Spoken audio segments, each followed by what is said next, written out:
Debates about aging have already started in pockets in the room, so that's fantastic. So I'm really, really thrilled to be able to welcome you to today's event and to the Centre for the Study of Contemporary Women's Writing. I think it's a fantastic thing that on International Women's Day, where there's so much going on globally, we're actually dedicating at least half a day to think about this incredibly pressing question of aging. So an increasingly pressing theme, and also an increasingly important and popular theme in research in the humanities in the recent years. And one that plays out, of course, in very specifically gendered ways. And I think if you look at a lot of the really brilliant English language literature that's come out on aging in recent years by people like Lynn Segar and Margaret Morgan-Rothbillette, Kathleen Woodward, Helen Small, Diana Antill, and many others. It is remarkable that so much of it has been written by women. They're not always just writing about women's aging, they're writing about aging all the time as a general phenomenon, but women seem to be really making their voice heard about this critical area. So the day is the brainchild of Dr. Adina Stroia, who is currently visiting fellow here at the Centre. And she's historically conducting research in the area. I think she's drawn together a great range of speakers. We're sorry that Jeanette Vincent couldn't come. She has ankle problems. We're pretty sure Camille Laurens will be here in spite of... The train before her was cancelled. The one she's supposed to be on has not been cancelled. I've not heard anything, so she's on her way. Yeah, she's on her way. No news is good. So she will be here. I would kind of normally do a little bit of an introduction about the Centre for the Study of Contemporary Women's Writing at this point, but I think most of the people here are pretty familiar with the work that the Centre does. It's an amazing organisation. There are flyers dotted around that you can pick up to have a look at, to join up, to see what's happening. One thing I will flag up is that 2019 is the 10th anniversary of the Centre. Time flies when you're enjoying yourself, I think, and no doubt Jill, who's the founder and for most of its life the director of the Centre, would concur with that.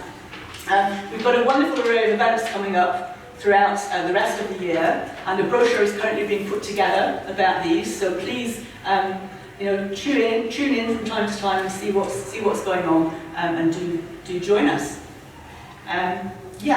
Welcome, that's my introduction. Do you have a few words, Adina? yes, I would like to first of all thank Shirley for assisting me in co-organising the day.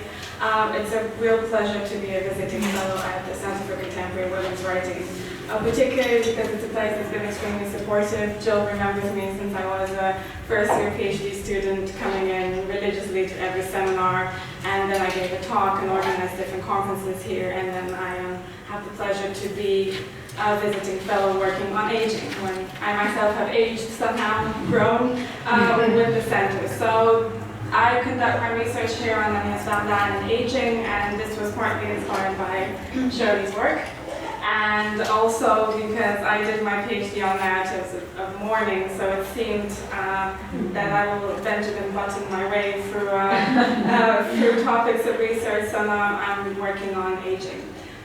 This day has been generously supported by the Casal Endowment Trust and also by the AHRC Literature Under Constraint Research, which is under the direction of Dominic Lin, who is no longer with us because he's in Hong Kong. So without further ado, Shirley will introduce herself. I will, because our wonderful first chair, Siobhan, has obviously got experiencing a bit of delay. It seems to be a theme of the day. Delay and aging. Very, very, very briefly. Current co-director of the Centre for the Study of Contemporary Women's Writing, professor of French Studies at Newcastle University, long-standing interest in Agnes Varda, worked on women's writing for quite some time, but now really got my teeth into the question of representations of aging in women's life narrative, and also in visual representations, and that's what this is linked to. So I think I'll sit down so that you can actually see, and it might be a little bit red, but there'll be plenty of spontaneity once we get to questions. So Here we are, engaging with age in Agnès Valda. So I'm going to begin with some thoughts from the age studies pioneer Margaret Morgan-Rothschild in a really fascinating chapter on breaking ageist paradigms through portrait.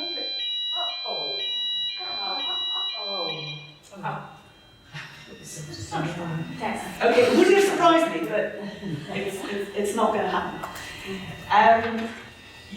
On breaking ageist paradigms in through portrait photography, which is fantastically entitled Ending Ageism or How Not to Shoot Old People, Morgan-Rothschild comments on a shared sense among old people of being at risk in front of a lens, and she speaks out against the several kinds of dirty work carried out by the social optic in hypervisual, body-focused societies.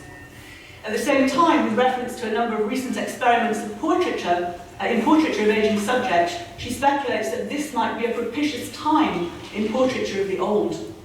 Her book was published in 2017, so she's talking about the present moment. If aging has recently become a fashionable subject in the humanities, should we start? Yes. Adina? Yes. Right, okay. I'm sharing the organising stage at the start, so let's start again. So, I was remarking that aging has become a fashionable subject in the humanities in recent years. But Agnès Valda, who's impervious to fashion, has been interested in the elderly for a long time. And it's my view that Valda's work constitutes a key reference point within the field. There are more pictures coming in.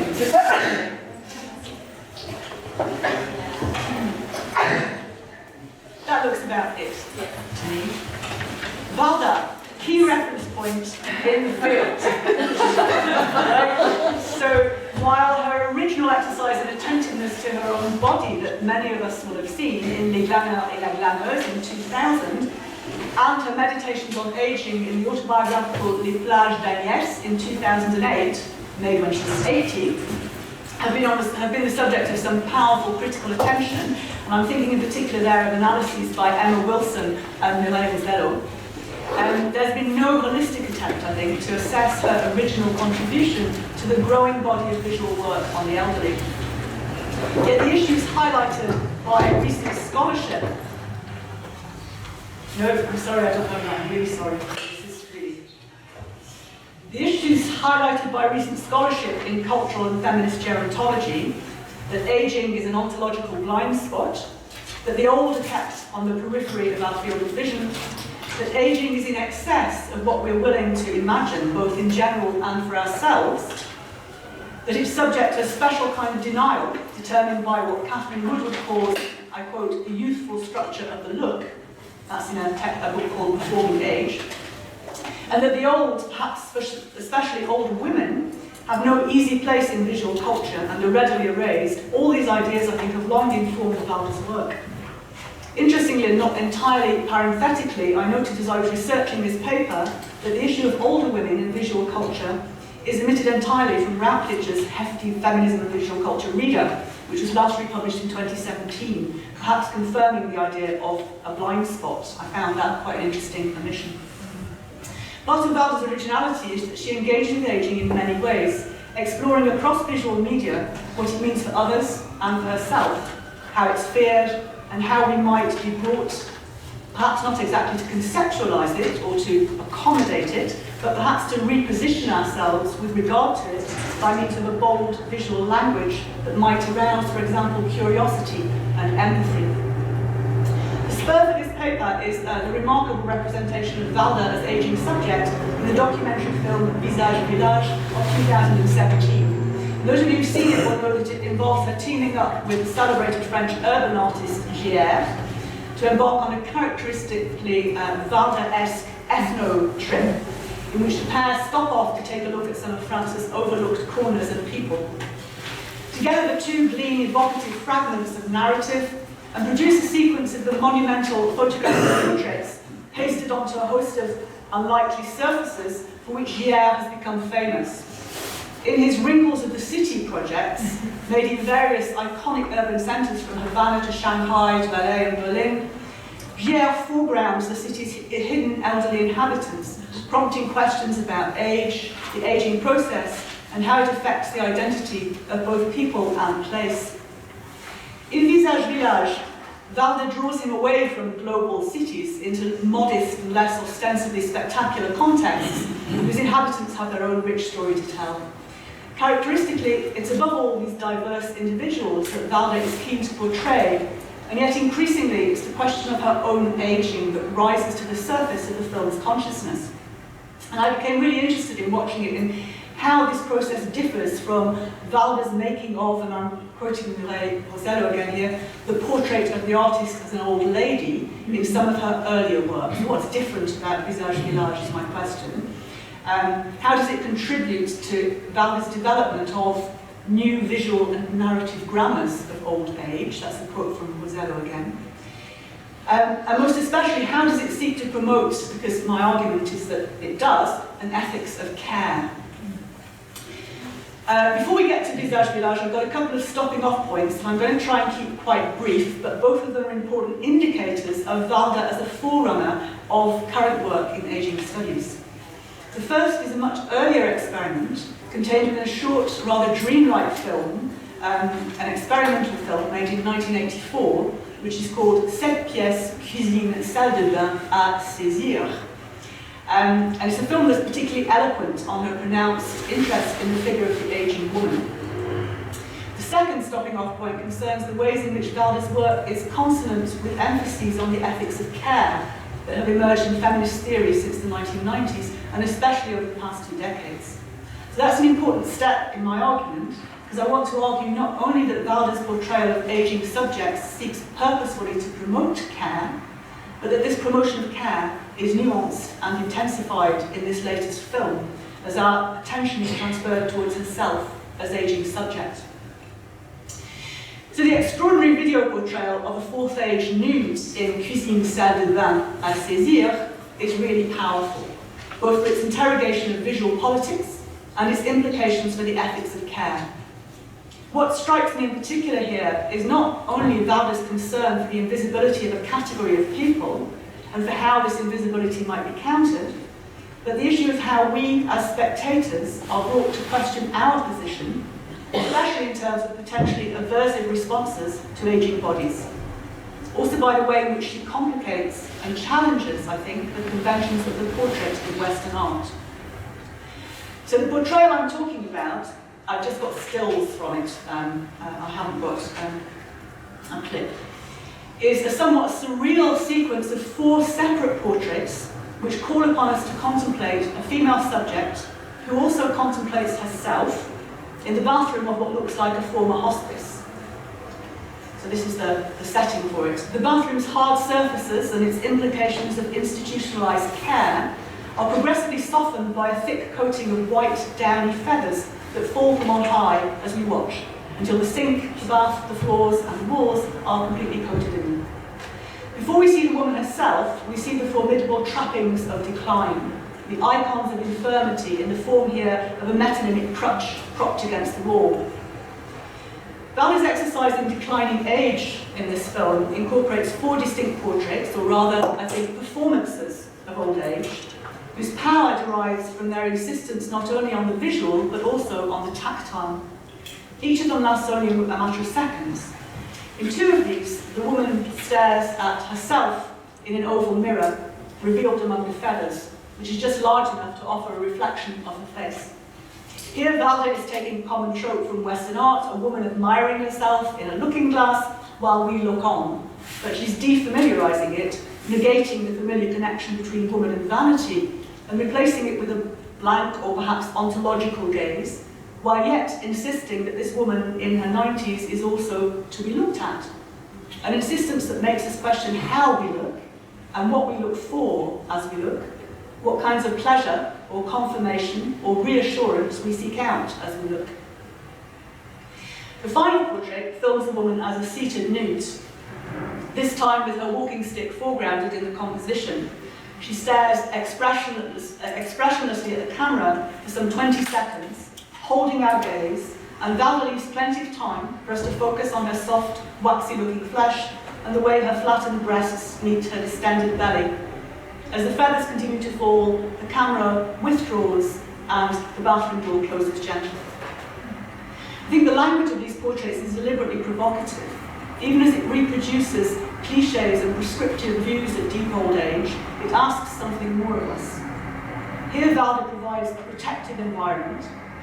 The excessive and surreal coating of feathers alludes perhaps to care. The bathroom surfaces are hard, it might be slippery and dangerous. And also to a tactile appreciation of the softness of older skin. The film cuts on several occasions to a naked baby in a bath full of feathers, testing and challenging our tactile impulses. What is it that we take pleasure in touching? What is it that disgusts, and why?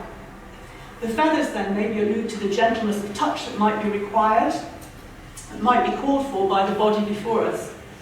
Laura Marx's argument in The Skin of the Film for the appeal of the haptic in cinema, and her elaboration of what she calls a tactile epistemology, a way of apprehending the other, which entails, I quote, thinking with your skin, I think is highly relevant to the sensory politics of this portrayal.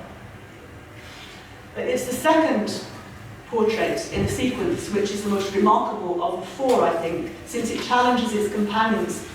Here, in an enactment that we might characterise as jouissif, the subject becomes not an archetype, a crone or a hag or a shell of her former self, but a subject with a rich inner life and a deep capacity for play, creativity and enjoyment. Valda shows her here luxuriating in a shower of feathers, replicating and relishing the gestures of watery showers, sweeping her hands vigorously across her face and through her hair, as if to wash them, and smiling or sometimes laughing. So here I think Valda is really delighting in alluding to the various invitations to watch and by implications to touch young women bathing that are extended to us in both classical and popular registers, and diverts them all in a really unusual declaration of pleasure. So I think these interlinked portraits raise really complex issues, not only about the stereotyping of old age, but about aging of the senses, about pleasure, about anxiety, about helplessness and dignity, about the tensions between compassion, which is a relatively detached response, and empathy, a closer one that both implies and interrogates sharing, and also about care. The woman in these portraits can't be reduced to an object of compassion. She's used at once to show how we objectify and distance old people and to push against that reaction. She challenges culturally prevalent responses, such as condescension or avoidance. She makes disidentification tricky, I think. She's used by Valda to open a field of what my colleague Catherine Robson, in a study of reader response to contemporary fiction, calls interrogatory empathy. That is a stretched and testing field of emotional connection between self and other. In the play of proximity and distance, likeness and difference that considerations of empathy entail, empathy with the old, I think, is an especially challenging category, inasmuch as we will all, if we are fortunate enough, be old eventually, and yet in a culturally promoted shunning of the elderly that's deeply harmful to our future selves, we're accustomed to othering that which we will become. Turning rapidly now to the ethics of care, it's enough for my purpose this afternoon to make one or two key points. First of all, previous studies of the ways in which Valda's corpus reaches out towards overlooked others, overlooked things and overlooked practices, have noted the ethnographic dimension of this movement, but they've stopped short of exploring explicitly how her interest is anchored in an ethics of care. Care inflects and layers the ethnographic impulse in specific ways in Valda, both in terms of the quality of attentiveness and the rationale for lending it. If ethnography seeks typically to draw our attention to the ordinary and the everyday, care redoubles the requirement that we give voice and attention to humans whose being or whose activities are undervalued and invisible. Above all, care requires heightened receptivity to vulnerability. Indeed, according to care theorist Sandra Laugier, the first tenet of an ethics of care is that the human is vulnerable. Care defined as, I quote, a response appropriate to the other according to circumstance, necessitating an experimental attitude, a sensibility to the situation, and the ability to improvise, seems an excellent fit with Valda's practice. Further, feminist theorists of care I've noted that measuring the importance of care for human life means recognising that dependence and precarity are not accidents that happen only to others. Valda has, in more recent works, as I've already said, offered herself up precisely as a vulnerable subject. As a mourning widow in Les Veuves, for example, in order to ensure reciprocity with the marginalised people who agree to reveal themselves to her. But the situation of the filmmaker's dependency and precarity, as outlined in Visage Village, I think is new and qualitatively different. There's a brave shift of perspective in the way this particular film asks questions about what counts, yet is routinely discounted. Here the neglected and invisible include not only, for example, the remote goat farmers with their traditional animal-friendly practices, or Janine, the last remaining inhabitant of a row of miners' homes that's soon to be demolished, but the very question of what it's like to be old. So I'll move on now to consider Valda's depiction of herself as aging subject in this film. Valda has declined her own aging in various modes. Many of you here will remember that shocked lack of self-recognition in Les Glaneurs et la Glaneuse as she uses a new lightweight digital video camera to examine her aging hands. And muses as she does so, j'ai l'impression que je suis une bête. Pire, je suis une bête que je ne connais pas. The gentler cartoon image of her as a little rotund granny that became iconic at the time of the autobiographical installation L'Île et Elle is also very familiar, as is her dissociative introduction of herself as an actor playing the role of an old woman at the start of Les Plages d'Agnès. Je joue le rôle, she tells us, d'une petite vieille, rondouillette et bavarde qui raconte sa vie. Succinctly, but without pathos, raising the problem there of how we learn to be or to act old. We note also the act of everyday defiance constituted by that bi-colour pudding basin haircut, which she's reclaimed as punk. Valda's multiple takes on ageing then do much to push against the deficit model, to detoxify the idea of ageing, and to draw us into a sympathetic position with regard to the prospect. What's remarkable, I think, in Visage Village is that Valda has insisted on becoming newly visible, on foregrounding herself even more, as she shifts towards greater vulnerability and towards a category of human beings who are, or are soon to be, in need of care. Her experiments here align her with a raft of other women visual artists, people like Cindy Sherman, Susie Lake, Martha Wilson, and Gillian Waring, who question representations of aging female bodies playfully and with feminist intent. But Valda is also, and not only in her autobiographical work, increasingly ready to have us explore her vulnerability and willing to be undone, and I'm borrowing that idea from Judith Butler's Giving an Account of Oneself. Lisa Baretza, to whom I'm going to return, contends that, I quote, care has something to do with the shared management of vulnerable states.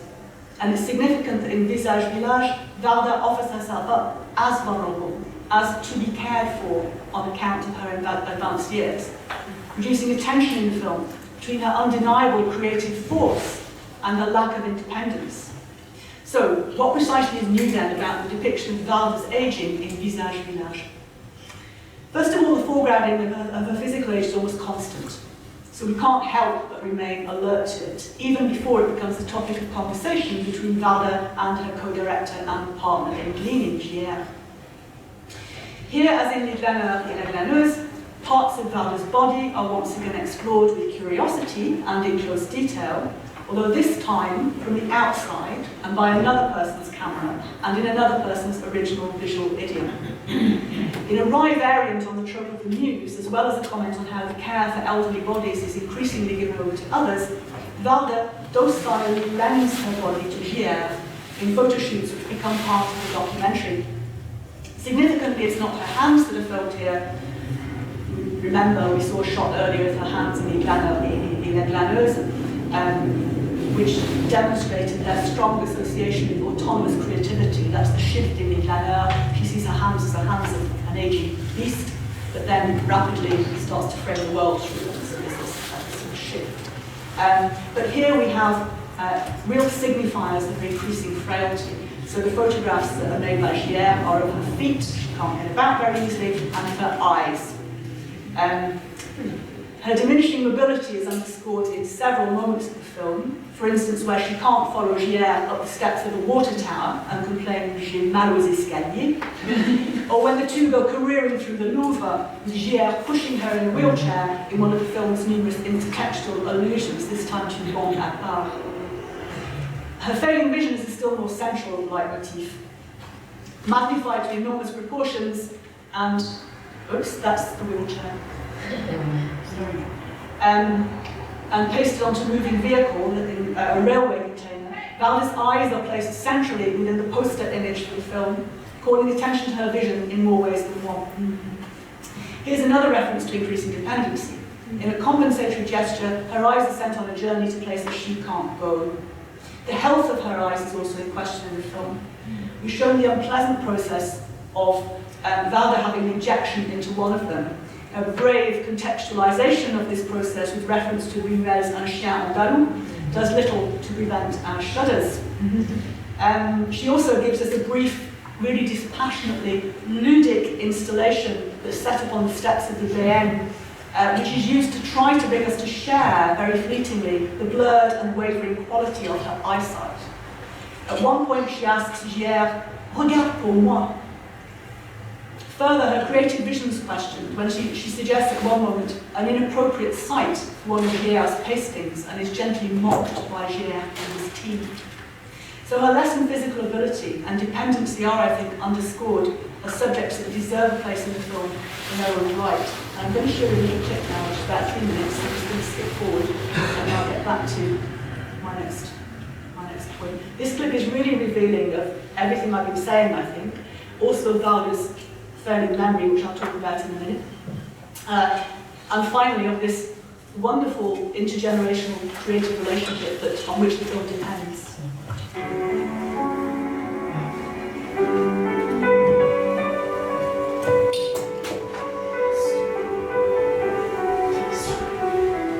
Alors, c'est bien. Tu sais bien que j'ai mal aux escaliers. C'est très beau de là-haut. Regarde pour moi.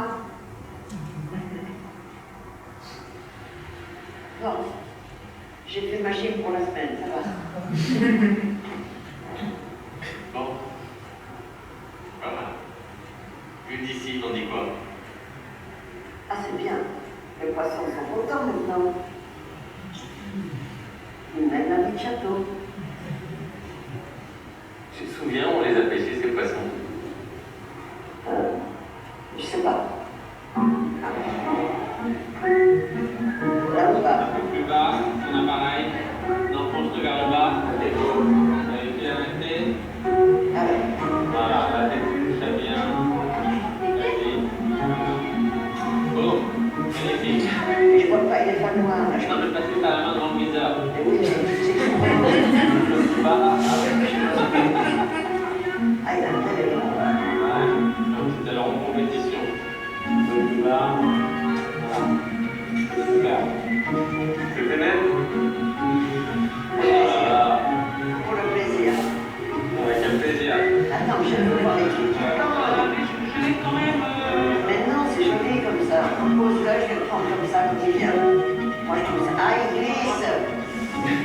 Ça, c'est dégoûtant, c'est formidable.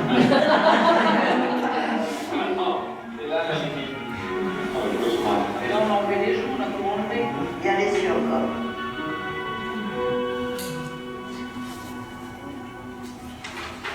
Regardez, tu m'as permis de venir, donc je filme. Maintenant, regardez complètement vers votre gauche.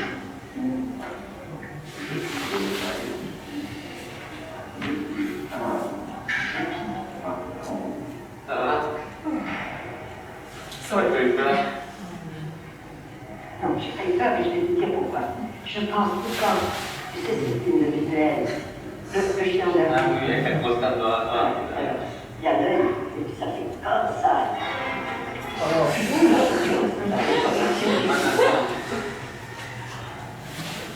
J'ai une maladie des yeux. J'ai besoin de piqûres, de contrôle et d'examen.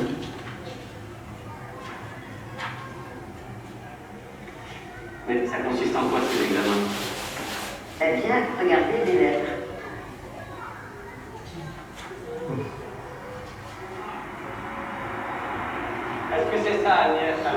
C'est bien parce que le bail, mais c'est pas bien parce qu'il faudrait que les lettres bougent un petit peu. Elle bouge comment? Juste de haut en bas. De haut en bas, ok. Tu vas leur dire. Je vais leur dire. Petit mouvement léger.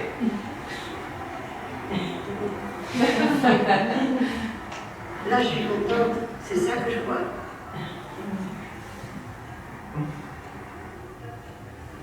En fait, tu vois flou et t'es contente. Et toi, tu vois tout foncé, et tu es content. Disons, ça dépend comment on voit les choses. Okay, that was all I wanted. Let me just reel back. Yeah, one of the things we see here is her failing memories. So Gier asks, do you remember when we took the photos of the fish? I don't remember.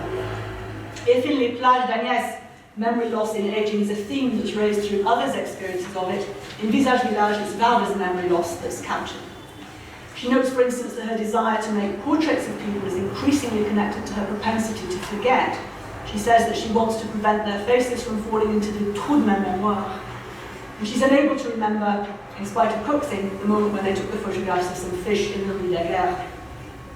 While all this is presented very typically of Valda in a manner devoid of melancholy, sometimes ethnographic in emphasis, sometimes playful, a new repertoire and tenor, I think, are introduced by Valda as she herself becomes one of what Rogier refers to as ordinary, vulnerable others in need of daily care. This is a kind of attention that's relational and that's qualitatively very different from Gier's comparatively neat, somewhat repetitive comments on the invisibility of old people. Even as his monumental pastings fill and indeed dominate our field of vision, chipping away at visual prejudice and avoiding decline imagery, they also distance us from the people they represent, offering them up as majestic and as spectacle. Visage Village offers instead a number of encounters which are emotionally messy, ragged, challenging and inconclusive, which seek to represent the activity and the agency of care and to draw the spectator in. So this is a film that takes time to reveal the actions of care, taking care, the operations of concern and attention. There's no other way of accounting, for example, just go into this, of the encounter that was shown between Gier and his 100-year-old grandmother, whom Valda has requested to meet. The camera locks us into the woman's unwavering gaze on her grandson as she utters at Valda's request the mundane words of affection that she uses to refer to him. Without sentimentality, Valda valorizes the qualitative nature of this love as part of a view of social relations that are organized around dependence and vulnerability. This scene is consistent with the suggestion of ethical theorist Annette Baer that we focus on qualities such as gentleness, care as a practice, and not only as a moral feeling or disposition. What to me is the most striking instance of this tendency in Visage Village is the risky exposure of Valda's emotional vulnerability. I think this is far more challenging to watch than the images of her being wheeled around in a wheelchair or swinging her legs in sort of childlike pleasure as she sits on a bench. It's more challenging to attend to than her comments on death that she makes in a small cemetery where she goes to visit Henri Cartier-Bresson's grave. And it's on an episode of extreme emotional vulnerability that the film really quite strangely ends. Valda, and people who've seen it will know this, has planned to pay a visit to Jean-Luc Godard and to introduce him to Gier. The encounter is anticipated as a highlight of the film, kind of grand finale, but Valda is stood up by Godard and is shaken and upset. Gier seeks to provide some solace, so these are stills. It's a really unusual conclusion to a documentary road movie by any standards. It's ragged, it's excessively intimate. It engenders discomfort in the spectator, I think. It doesn't really belong with previous glimpses of Valda's vulnerability in other works, such as when she sits on the beach weeping as she mourns Jacques Demy in the installation Les Veuves de Marmoutier, or her strangely sad encounter with a wooden Buddha who stands in for Demy in Les Plages d'Agnès. Those vignettes are highly controlled and really carefully framed. The first one is set into the multi-screen device of the installation. The second one is contained in the protective embrace of the circular camera movements that capture it. And they're set off as well from the rest of the material, and dictated, at least in part, by reciprocity. Valda always feels she owes something, a degree of self-revelation, to the people who lend themselves to her ethnographic explorations in such So here's something qualitatively different I think is going on. The episode is the boldest instance of the film's overarching ethos of care. As such, it takes time to show and to valorize the operations of solicitude, of taking care, of concern and attention. I'm nearly finished now, I'm aware of time. The medium is of course critical here. Laugier's work on care draws on American philosopher Stanley Cavell's exploration of film as the privileged medium for vulnerability and exposure, and his insistence that film could educate us in terms of care, as it, I quote, cultivates in us a specific ability to see the importance of things and moments, most notably things and moments that are ordinarily covered over and likely to be missed. The ethics of care in this episode are difficult because it requires that we give time and attentiveness to something perhaps we don't want to see or acknowledge. Rather than elide this awkward matter, the film allows it to drag instead, and to linger, and to remain unresolved, asking us as spectators what's to be done with such material, and repositioning us with regard to the filmmaker as aging subject, as Gier seeks to console her. Je ne sais pas quoi faire, he says. Qu'est-ce que je peux faire? And as happens so often in the film, the quality of gaze and touch are stressed specifically here as gestures of care. My final point. In a work called Enduring Time, which is an extended meditation on the often despised forms of time, both revealed in and required by practices of care that take time, Lisa Baretza raises ideas about care and aging that are profoundly relevant to Valda. We note the connection she draws between suspended, or what she calls stuck, time. I really like that idea, stuck time, waiting, staying, delaying, enduring, returning, repeating, and social bonds, and the distinction she highlights between such temporal frames and those related to the urgent acceleration that has become life's normative pace. All that, I think, is reflected in Valda's way of working here. Stuck time relates to unprofitable, in inverted commas, categories of people and experience, which Baretza and Valda raise for fresh consideration. It's also inherent in ethnographic methodologies that entail waiting and patience and listening and handing over control of the theme to the subject. And numerous studies of, for example, Valda's powerful installation of the verve, a work that is governed by the stuck time of mourning, point out how the artist's devices require acquiescence to a new temporal regime on the part of those who interact with the piece. So I conclude by arguing that this film's puzzling final episode is precisely an example of stuck time, of unprofitable, again, inverted commas, experience. It's perplexing, it's unresolved, it makes us quite uncomfortable, we're not 100% sure what it advances, it asks us to wait, to be patient, and to respond ourselves to Valda's vulnerability. With reference to Les Glaneurs et la Glaneuse, Emma Wilson has noted Valda's determination, and I quote, not to allow the pathos of her self-history to outstrip the importance of her subject. This insistence, while remaining constant in Visage de l'Âge, because Valda is never self-indulgent in this film, is inflected by the way she gives herself over to the care of others, including the spectators. The dependency that's a core theme and creative ethical principle in all of Valda's work thus becomes connected very forcefully in this latest film with the question of aging, as, I think, courageously, she uses her own experience as a 90-year-old woman as an ordinary instance of the shifting relationships that aging entails.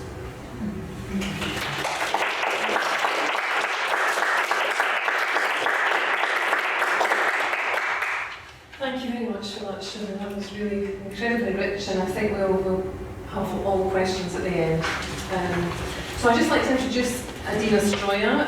Adina is a teaching fellow at UCL and a visiting fellow at the Centre for the Study of Contemporary Women's Writing at the IMLR. Her research interests lie in the areas of life writing, trauma studies, ontology, cinematography, women's ageing, as well as visual studies.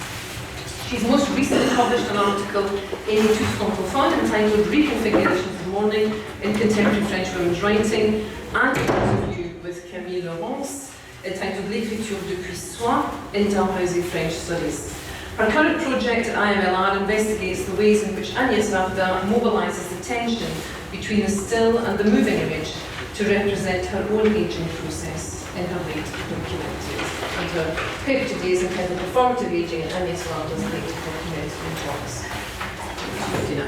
Thank you very much for that.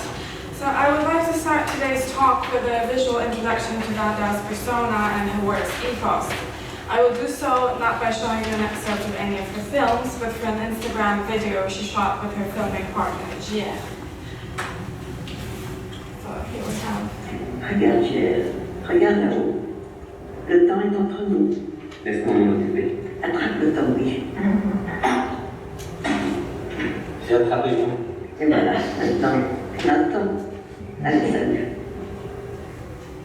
So I would like you to consider this paper today to be an attrapage de temps in the very Bardolic terms. As a scholar of 20th and 21st century French literature and film, I have not only authored, but have also sat for many a paper exploring transgressions done by and unto women in the form of their own sexual excesses, trauma, abortion, incest, rape, and suicide. Exhaustive is not what this list seeks to be. Amid the many taboo-breaking and transgressive subjects women authors have articulated in their crusade against invisibility and silence, and by author I here refer both to the auteur in the cinematic sense and the author in the literary one, the question of their own aging is one consigned to near invisibility.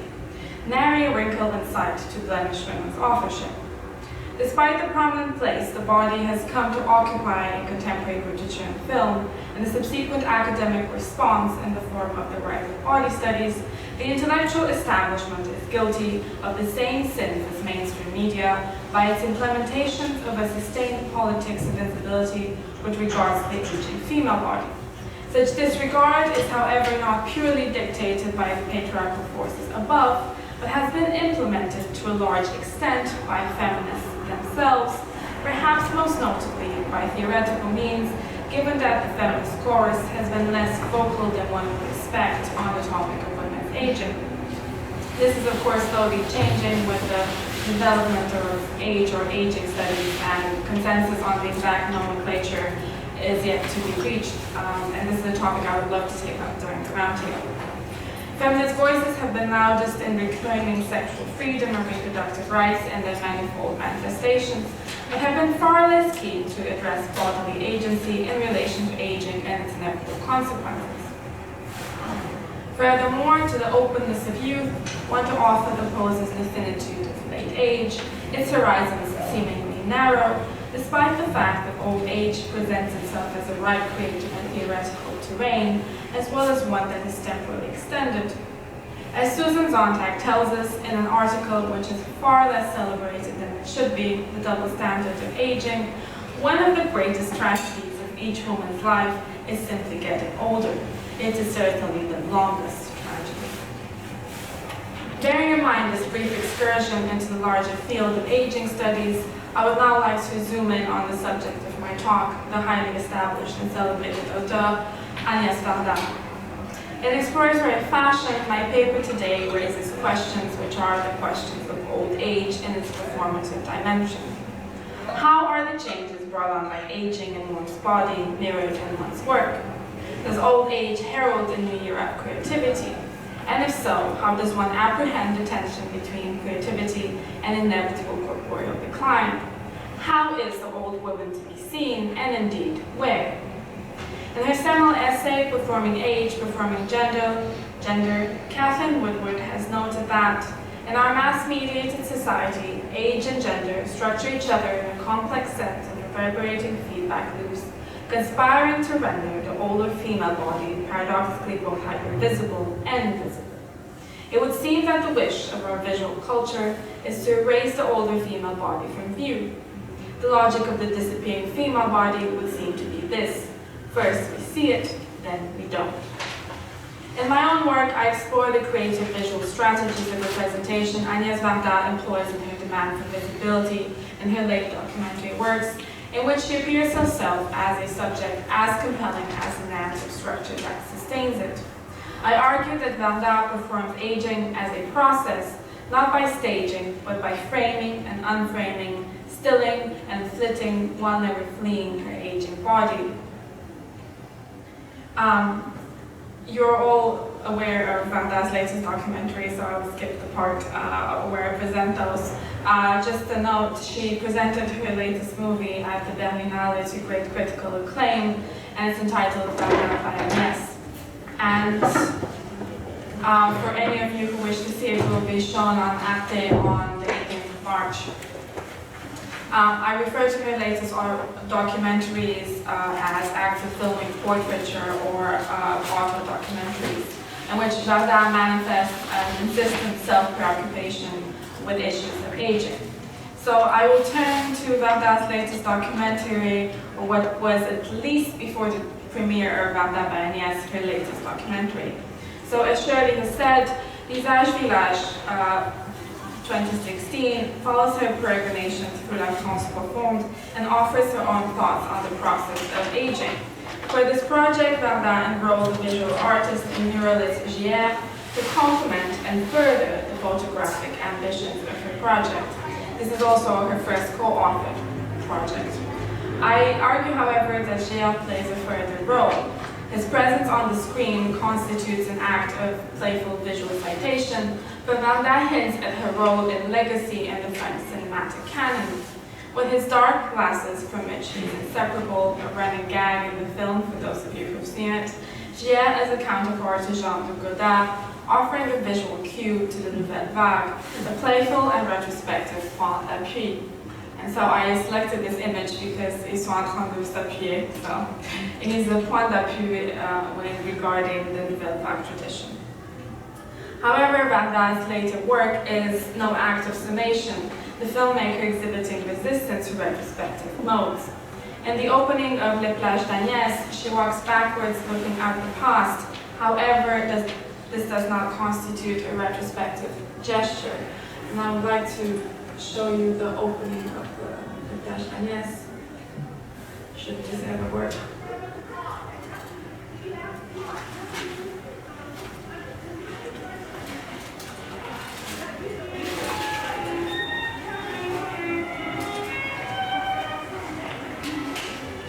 Je joue le rôle d'une petite vieille qui garde ses mamans, qui raconte la vie.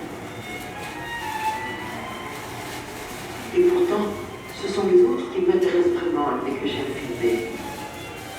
Les autres qui m'intriguent, me motivent, m'interpellent, me déconcertent, me passionnent. Cette fois-ci, pour parler de moi, j'ai pensé, si on ouvrait les gens, on trouverait des paysages.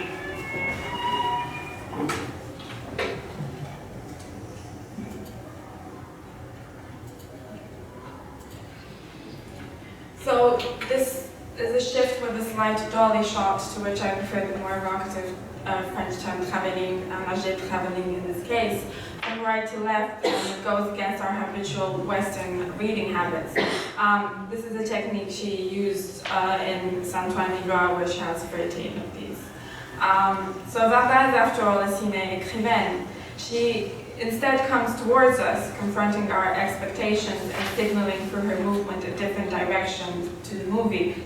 On the other hand, the positioning of her own body in the poster for Verdun by Agnès, the latest documentary, she has her back to the audience with her duotone hair hiding visible, looking out onto the beach, constituting a retrospective gesturing indicative of finality. And from what I've read about the movie so far from the Dossier de Presse, this is a retrospective movie. She says she doesn't want to give any more talks, and so if you want to hear about that talking, we should just play the movie. So Verdun stages a vibrant presence in his visual outings, and through a variety of intermedial techniques, be it the eruption of digital shots in 35mm films, photographs, postcards, animation, Buddha-like figures, life-size cardboard cutouts, she brings her own aging process to the forefront. The director manifests a particular investment in processes of stilling, or what Shirley has qualified as an aesthetics of interruption, present within the filmic medium.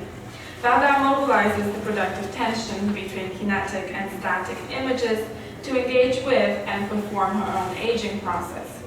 Unlike Laura Mulvey, who in her book Death 24 Times the Second, Stillness and the Moving Image, who reads the still inanimate image as drained of movement, the commonly accepted sign of life, I interpret Verdun's use of digital technology and its stilling abilities, together with the insertion of photographs, as a celebratory and inventive engagement with her aging process by emphasizing with photographic intensity the lived embodiment and memory work.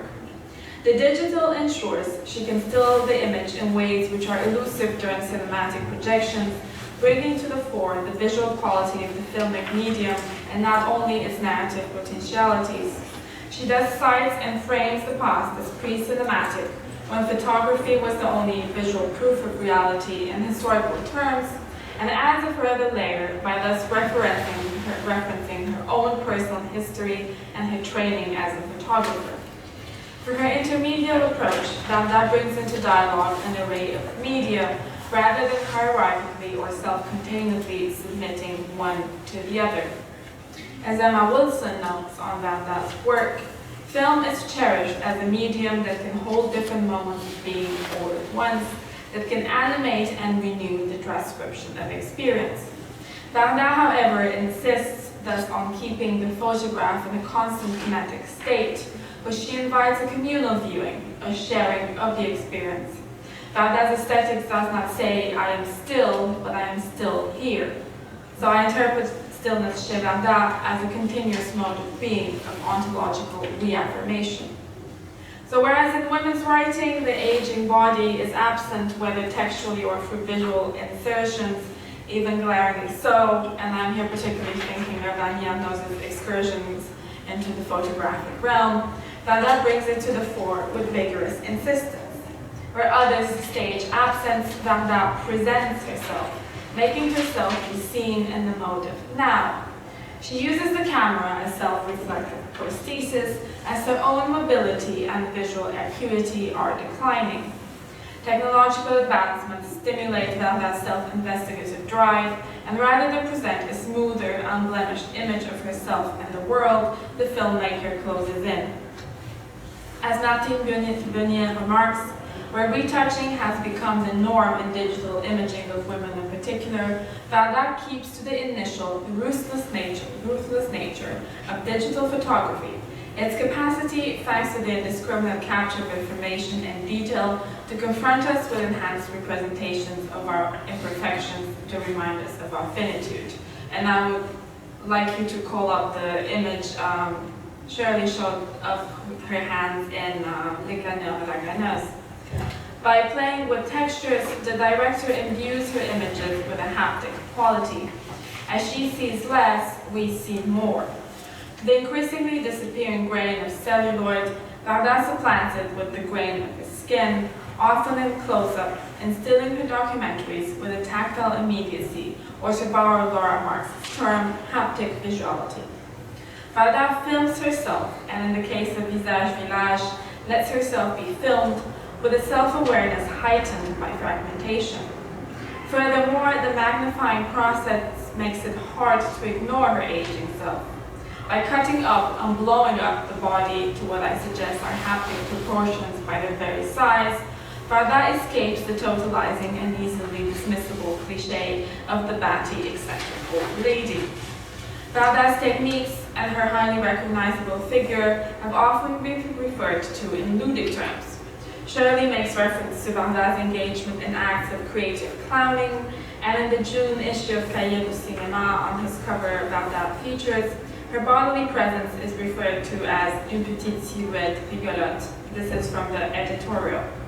Dada herself notes in the same very issue, et puis l'énergie rigolote et cette façon d'aborder l'âge en rigolant, ça m'a beaucoup aidé à passer ce cap soi-disant délicat de la vieillesse qui me plaît bien quand même. Much has been written about Dada's playful bodily presence in ways which are unusual, if not altogether extraordinary, outside of the area of star studies. While I do not deny the intensely ludic character of her work, nor the ways she presents her own body, I see myself obliged to cautiously warn against the dangers of such primary readings, specifically if they are to be the exclusive framework for which we think of aging women.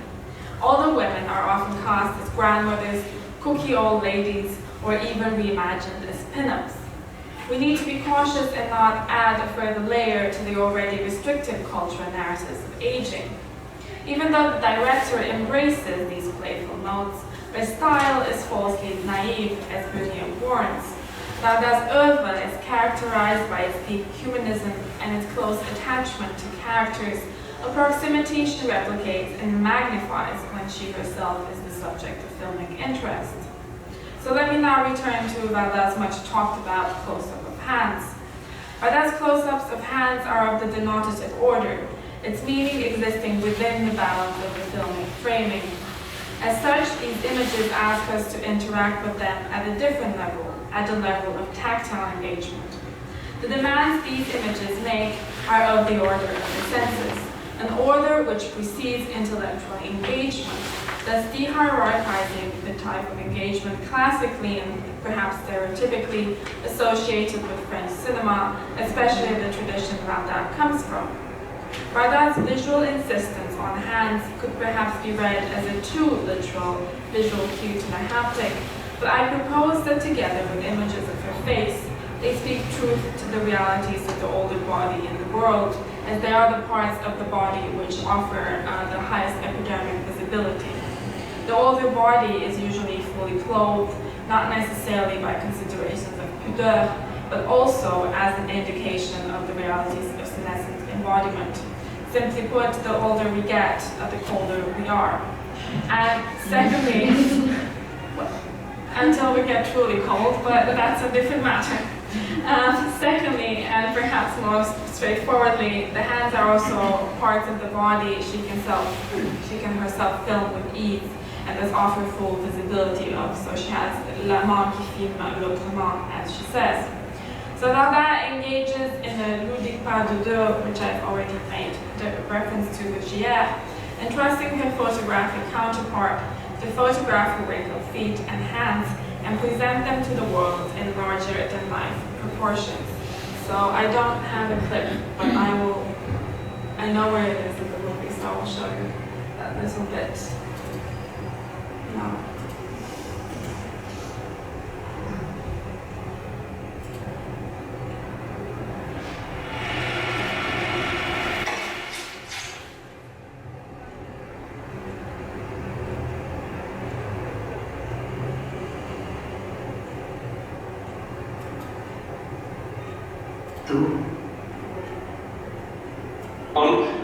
On en était où, on a photographié de près ces yeux qui voient si mal de loin.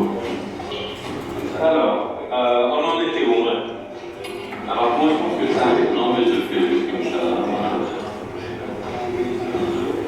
Regarde, attends. Super. C'est des vides, ça c'est beau, hein. Ouais, ça t'arrive à faire t'as des muscles dans les rides. J'ai accepté, hein. C'est le jeu. Voilà. On a fait les yeux, on a fait les mains. Donc on fait les pieds. On tourne les pieds. Ah oui, je veux dessous, ça se voit. Comment ce serait en dessous? Moi, je ne vois pas. Je suis non plus jamais tombée dans un piège à lapin. Mais ça peut pas ça. Tu le remontes celui-là. Voilà. Tu sors celui-là, tu le rapproches. Voilà. Et celui-là, tu me le descends un peu. Voilà. L'idée que tu diriges mes doigtiers m'enchante. Recroquevillé maintenant. Ok. On dirait un cœur un peu flippé. Comme quand j'étais filmée, jeune, puis vieille.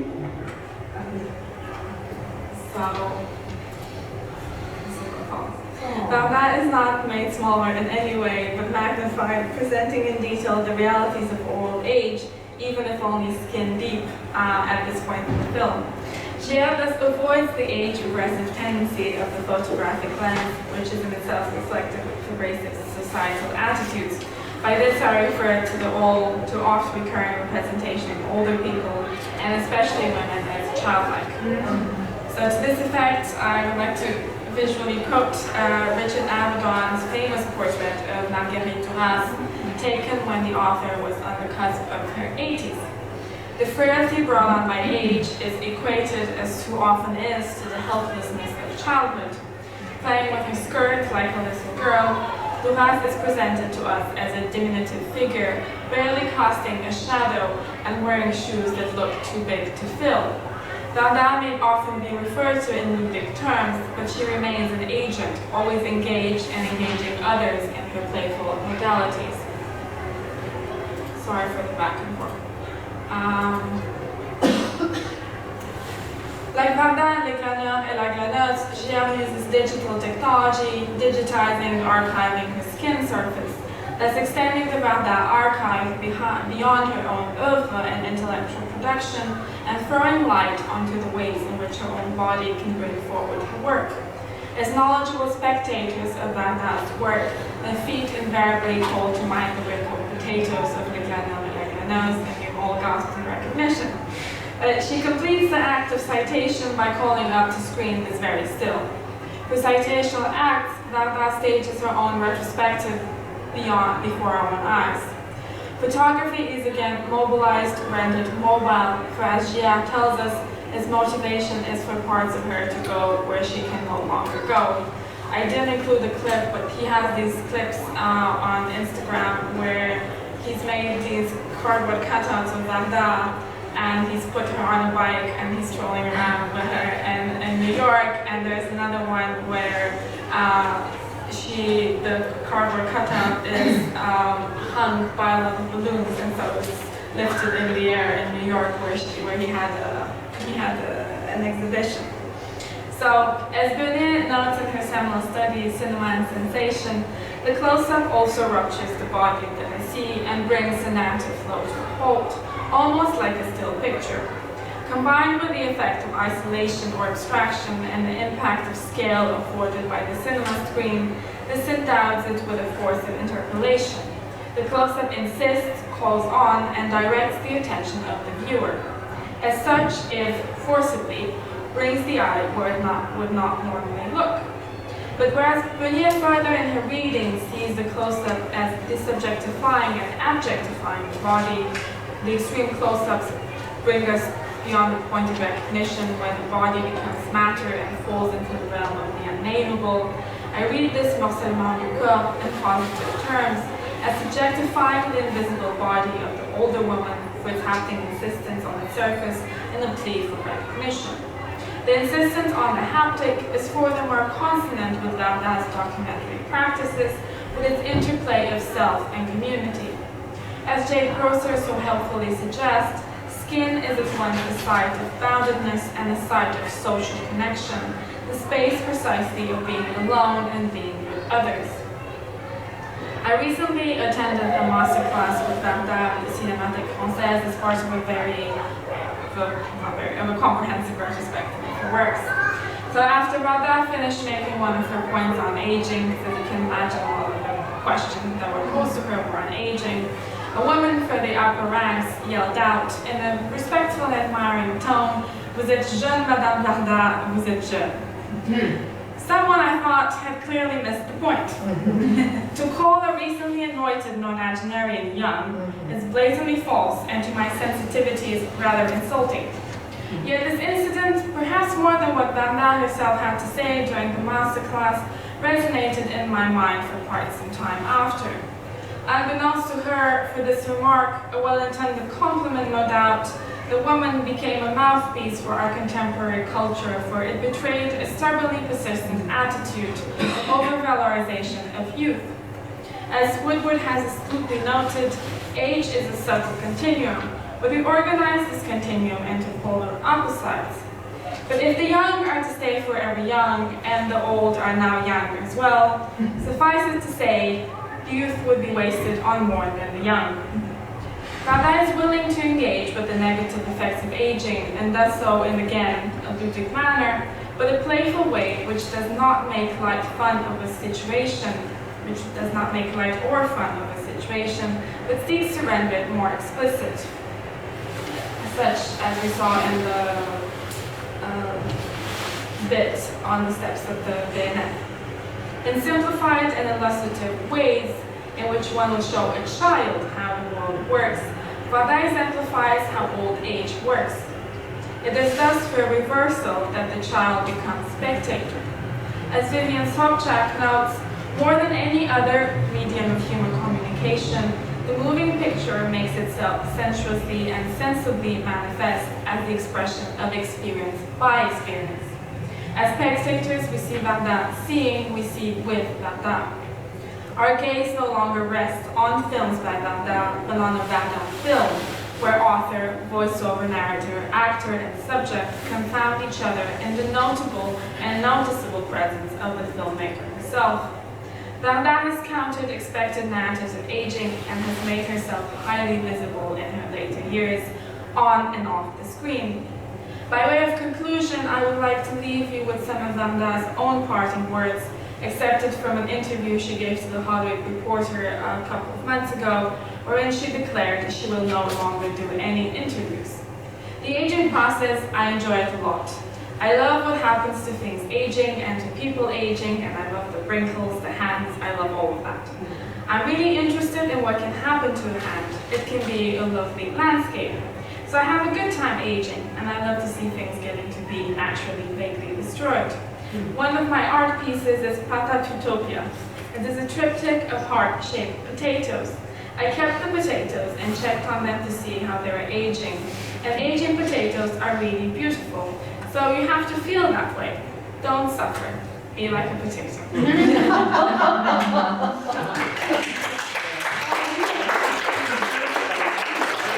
So this session now, we're moving from film to literature. And so I'd like just to introduce very briefly Siobhan Lanny, who most of you will know, but Siobhan is reader in French and Francophone with editing at King's College London, and is known for all kinds of things, starting with her very influential book on Andy Emerald, The Return of Origins, but since then numerous examples of published work on women's writing, especially non-metropolitan, a number of Linda Lane, Alika Mogadem, and many others. And most recently, Siobhan has just got a new book out on women journalists, figurations of the feminine in the early French women's press, 1758 to 1848. I think there are flyers out there. And indeed. Blatant self-promotion and so on. Yes, but equally interestingly, an edited book, co-edited with Gillian, whose name I can't Michaela, thanks, which emerges from the Women in French group, which is very much connected with the contemporary French or the contemporary women's writing group, on women in the city in French literature and culture, reconfiguring the feminine in an urban environment. Recently, Siobhan has also been working on ageing in literature in Beauvoir, and also in what she's going to talk about today, the work of the novelist Noël Châtelet. Over to you. Okay, thank you very much, Di. I'm just going to stand because I feel kind of, I feel like a little old lady, as they say. I'm going to sit behind the desk, so I'm going to stand. So over the last 10 years or so, French women's writing finally appears to have begun to take notice of the previously invisible ageing female body. And yet, such ideological invisibility is paradoxically a result of these bodies' visibly abnormal physiological performances. And this is a kind of theme that has run throughout the two previous papers. As J. Brooks Bousson remarks, older women have learned that they are hyper-visible because they bear the visible signs of ageing: grey hair, wrinkled skin, sagging bodies, and yet they're socially and sexually invisible, and their lives are devalued and discredited. If literary texts have included social and cultural discussions of gerontology, the material lived female body remains overwhelmingly occluded. Aside from a brief flurry of activity accompanying what is deemed the physiological crossing over to the dark side for women, the menopause. This event has caused a few feminist ripples on the usually stagnant surface of the mill pond of female senescence, or perhaps given the association of youth with dewy moistness and old women with aridity and dryness of all body parts, a more apt geological allegory would be on the featureless desert of female senescence. To extend my desert metaphor, these oases of information on the ageing process often rise up in a shiver of sensationalism and disappear as suddenly as they appear, so do little to satiate the female reader looking for more realistic representations of actual ageing. One of the best known critical works is obviously Germaine Greer's The Change, but also some of you may have seen that Mariella Forstrup had a programme on BBC Primetime entitled The Truth About the Menopause, so maybe it is entering the popular consciousness a little. And this is just the term sex, which I find peculiarly difficult to say. Sexageism is a term that I think has been coined by Brooks Busan to describe a deeply entrenched and shaming ideology that devalues the body's identity of older women in our youth-loving and age-phobic culture. So I've never come across it before, so I think it originates with Brooks Busan. Mediatic interest in the menopause tends to be accompanied by the aforementioned sensationalist focus on the physiological changes which accompany a woman's life trajectory, and this is more than emphasis, how to avoid them, whether through cosmetic surgery or HRT. And I thought I saw these, which I thought were worth putting up. A quick glance at the range of literature which does deal with the menopause comprises a selection of upbeat self-help books with titles such as The Menopause Makeover or Making Friends with the Menopause, always presenting it as something to be concealed or conquered or somehow conceptually and biologically avoided. And I think that had very strong kind of, it actually had quite strong echoes for me of the kind of body form menstruation advert of the kind of roller skating woman in white jeans who's nonetheless menstruating. And that similar kind of act of freedom, with also kind of slightly worrying changing rooms connotations for me as well. So it's like, menopause makeover, you know. Give us an hour, you'll be completely transformed. So. If menstruation signals the advent of womanhood, the menopause is almost presented as the demise of personhood, as a profound state of lack. And thus it has to be pushed back, or like the wrinkles which inevitably accompany it, filled in with numerous youth-enhancing divertissements at all costs. And literature would appear to be somewhat complicit in this denial. We learn from literature, we learn from the experiences of others what to expect from future life stages. Yet so many key areas of women's physiological evolution remain under or unrepresented. And the most glaring one for me is actually childbirth, but this is not what this conference is about, but it's remarkable how few actual representations of the act of childbirth one encounters in literary representation. The very brief flurry of activity which has accompanied the menopause means few of us know what to expect, much less are in a position to recognise the symptoms. Yet the rather grey amorphous area between menopause and death is even less interesting, apparently, an area for literary study. Not, however, for Noël Châtelet. I've chosen to focus this paper on the writing of the contemporary French philosopher, academic and writer Noël Châtelet for two reasons. First, she is, to the best of my knowledge, the contemporary French woman writer most interested in writing about ageing, and the author who's been interested in it for the longest period of time.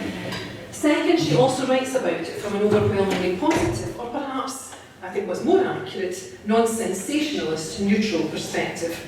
She has devoted the majority of her recent works to endeavouring to break down the taboos and to assuage the anguish which she sees as surrounding representations of ageing in contemporary French society. Equally unusually, Châtelet writes about senescence from a variety of gynocentric positions, from the perspective of the daughter in her autobiographical text La Dernière Leçon, which deals with the euthanasic death of her mother, and which will form the main focus of my paper today, from the perspective of the mother in her satirical conte La Dame en Bleu, published in 1996, from the perspective of the sexually active septuagenarian in La Femme Coquelicot, and from the perspective of the grandmother in her eulogy to grandparenthood, Au Pays de Vermeil, 2009, a work which is also addressed to her dead mother. Châtelet's PhD was on the relationship the body has with food, le corps à corps culinaire, and she has remained focused on the material body throughout her writing. Importantly, she's interested in ageing as a woman rather than in ageing tout court. She's also written about plastic surgery in Corps sur Mesure, and views plastic surgery not just as a desire to delay ageing, but as a desire to delay death. It would appear that even to consider the many female-inflected illnesses or concerns with which we're familiar, such as aesthetic surgery or even anorexia, as a condition or as conditions which afflict older women is unusual. Cathy Davis's book, Reshaping the Female Body, The Dilemma of Cosmetic Surgery, which discusses facelifts, liposuction, etc., does not even situate these procedures in relation to age and ageing, which is really quite extraordinary. And I also wanted to, I think there's a very interesting essay by Hilliard, and I'll quote from her subsequently, The Embodiment of Old Women, but she's talking about a friend who is in her late 60s who dies from anorexia. And she said it was basically classed as malnutrition due to some form of kind of psychological confusion, which I thought was really quite an interesting observation. And she says, the silence about old women's beauty-induced relationships with food is pervasive. It is as if at 60, a lifetime of cultural indoctrination about the body disappears. It's as if even the illnesses or conditions which have exerted control over women throughout their lives are somehow effaced as being shameful or not age appropriate. You know, as if, in a sense, they remind us very starkly of the ageing female body. Aging is inevitably disabling. So why is there such reluctance to consider the older female body as body? Do feminists feel they fought so hard to present an empowered and empowering female corporeal self that they have positively rehabilitated the mind-body dualism from a feminist perspective, or indeed rejected it completely, and that to focus on the female body is somehow a step backwards? As Beauvoir argued in La Vieillesse, the ageing body is positioned as the other in relation to youth and middle age, as the negative to the positive default of activity, physical robustness and independence. As the literature I've mentioned argues, successful ageing is basically non-ageing. By promoting 70 as the new 60, we are continually denying the ageing process and rejuvenating senescence. The same can be said about the relatively recent categorisation of the fourth age, which is characterised by physical dependency and visible degeneration and disability, but which again allows those deemed to inhabit the third age to look sanguinely upon their present existence, as indeed they should, but not because they belong in the penultimate age category rather than the ultimate one. In her article, Affirmative Old Age, Lynn Sandberg suggests that ageing should be seen as processual, as positive difference rather than binarised, and only seen in terms of capacities or loss of capacities and loss of functions, whether in the case of women of reproductive capacity and loss of sexual desirability and sexual desire. And she says, if one thinks of the ageing body as not solely something that happens when one gets old, but in fact is a lifelong process, and this ties in with what Adina was saying about Woodward and the kind of relinquishment of a binarised perception, then the ageing body may be seen as set in a constant process of differentiation. And this is exactly the viewpoint espoused by Châtelet's mother, Mireille Jospin, in La Dernière Leçon. Châtelet's mother was a midwife, a sage-femme, for whom life and death were closely imbricated, given her witnessing of numerous births during the birth process. Given her witnessing of numerous deaths during the birth process, but she was also a femme sage, as Châtelet repeatedly refers to her. Someone for whom the rational and the physical were inherently intertwined. That implication is succinctly conveyed in the work's title, La Dernière Leçon, with its connotations of an ongoing state of intellectual learning, with a chronological corporeal finitude. In the narrator's mother, physical frailty coexists with strength, with determination, and with high self-esteem. As Châtelet remarks in a presentation Veille au féminin, which she gave at the Université de Bretagne Occidentale, si je me rappelle bien, je fais partie de cette petite famille d'écrivains qui pensent que la littérature est peut-être la voie royale de la connaissance. This remark encapsulates a great deal of Châtelet's philosophy on ageing, literature and life, Life presents us with an infinite number of learning opportunities which do not cease after a certain age. And literature allows us to share that learning with others. Fiction, according to Shirley, much more than theory, allows us to convey what she terms un certain nombre de messages.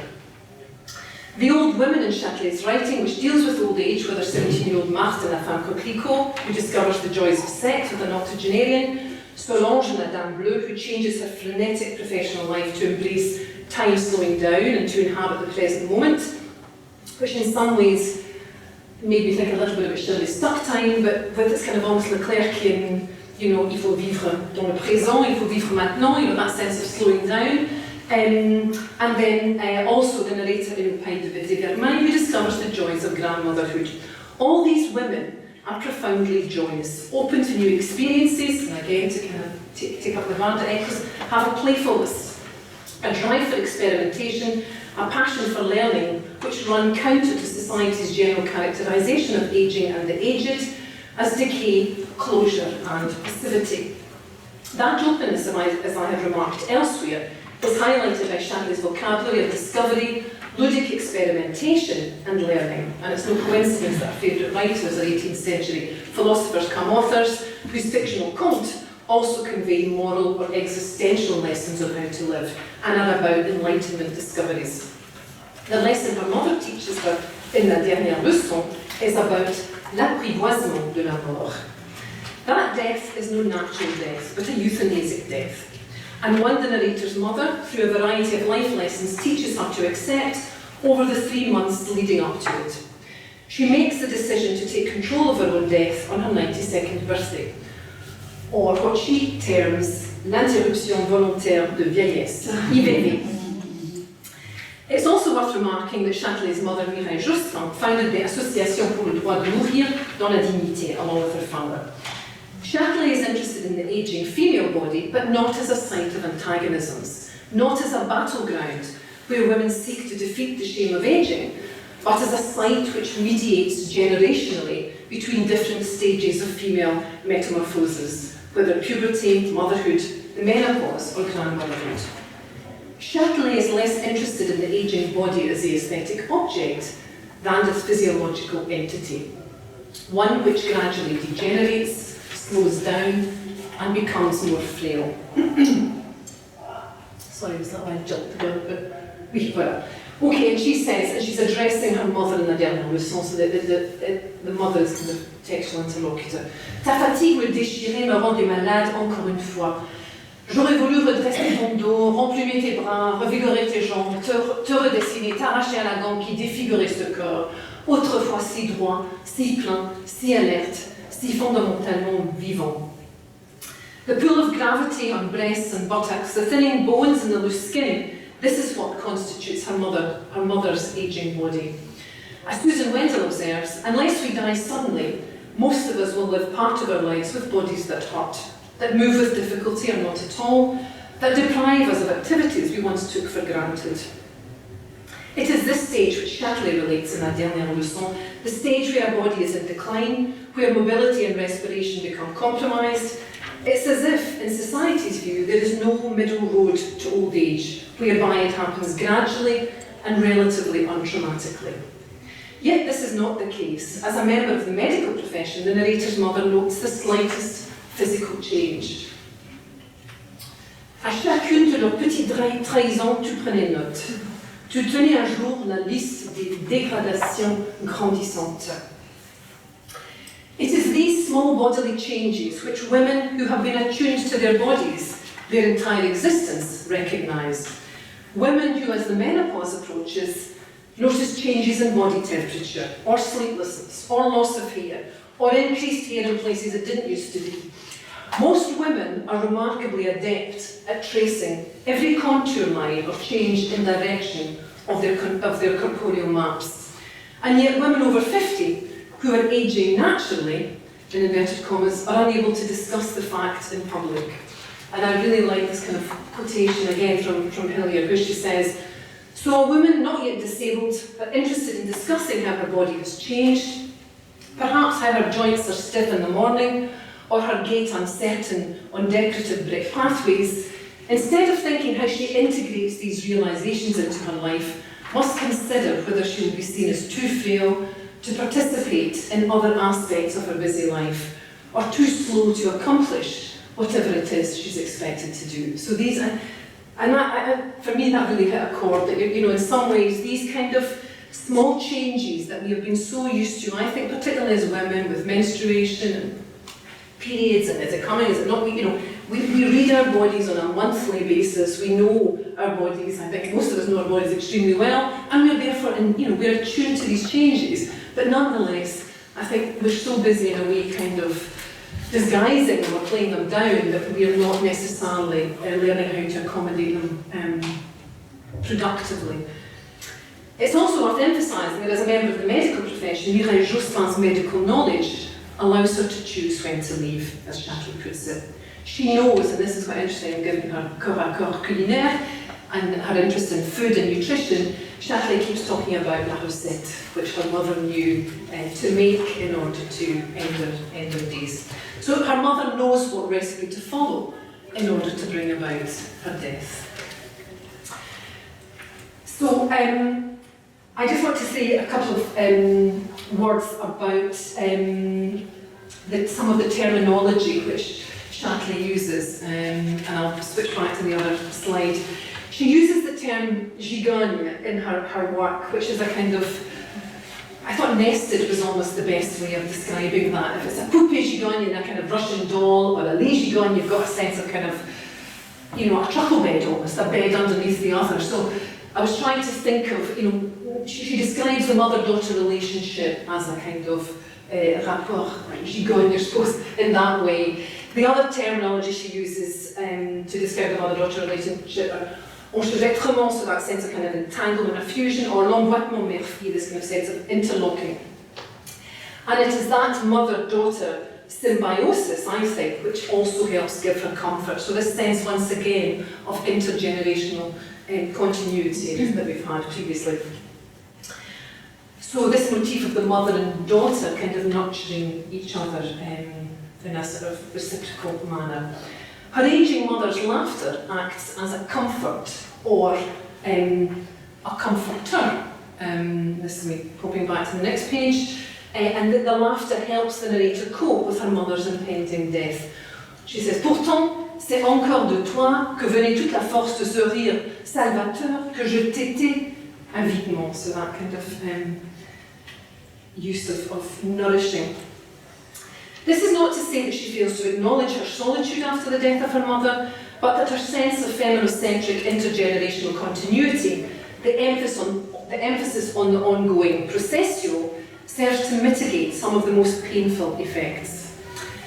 As a midwife, her mother delivered the narrator's own child and her own grandchild. And she says, la venue au monde de mon enfant ne pouvait se dissocier de ma propre venue, dont elle était le prolongement et en même temps que la répétition. Parce que tu étais là, présente dans la salle d'accouchement, surtout pour m'en convaincre, toi la preuve vivante de cette infinie femme doublement sage et puissante. This confirms Nancy Houston's perception of a particularly masculine perception in terms of life and death. In Professeur du Désespoir, as I'm sure many of you are familiar with, she criticises what she views as the nihilistic tendencies among certain predominantly male philosophers and writers to perceive the self as existing in supreme solitude, as a kind of separate entity, separated from any kind of meaningful network of human exchanges. Tendencies Houston views as actually unrepresentative of most people's perception of, or most people's attitude to life and to mortality. So I think part of the function of writing that book is to try and also encourage the proliferation of counter-narratives because of the kind of overbearing, influential aspect that she sees that kind of philosophical negative position as exerting on the way we read and the way we live our lives. Just as her mother carried her, the narrator now carries her mother. She has integrated the maternal other, and you can just about see that at the end. She says, c'est moi qui désormais te porte comme l'enfant, moi ta fille. Je te dis que je te porte ainsi que tu m'as porté, ainsi que tu m'as toi-même porté, avec la certitude heureuse que je ne te perdrai pas. Shirley's point is that if we as women know what awaits us, if it finds cultural validation through literary representation, it can be more positively integrated into our lives. That cultural visibility partly accounts for Shirley's decision to write a sequel to the book, which is much more obviously political and polemical, entitled, rather unoriginally, Suite, Une dernière leçon, and she also agreed to a film being made of her original book, which also came out in 2015. Shirley sees writing as a mission, as a transmission, which again is very strong because of Houston's vocabulary, one which teaches its readers different ways of living and thinking. Her mother taught her a life lesson in death, and it is one she in turn wants to transmit to her readers. And she sees the film, or the medium of film, as extending the reach of that life lesson to people who may not read her work. Numerous readers did contact her, asking her if they could find out exactly how her mother had ended her life. And thus she decided to take part in what she calls a trahison consentie, where she participates in the film adaptation of her writing. Indeed, Mireille Jospin gave her daughter permission to tell her tale if it could be utile.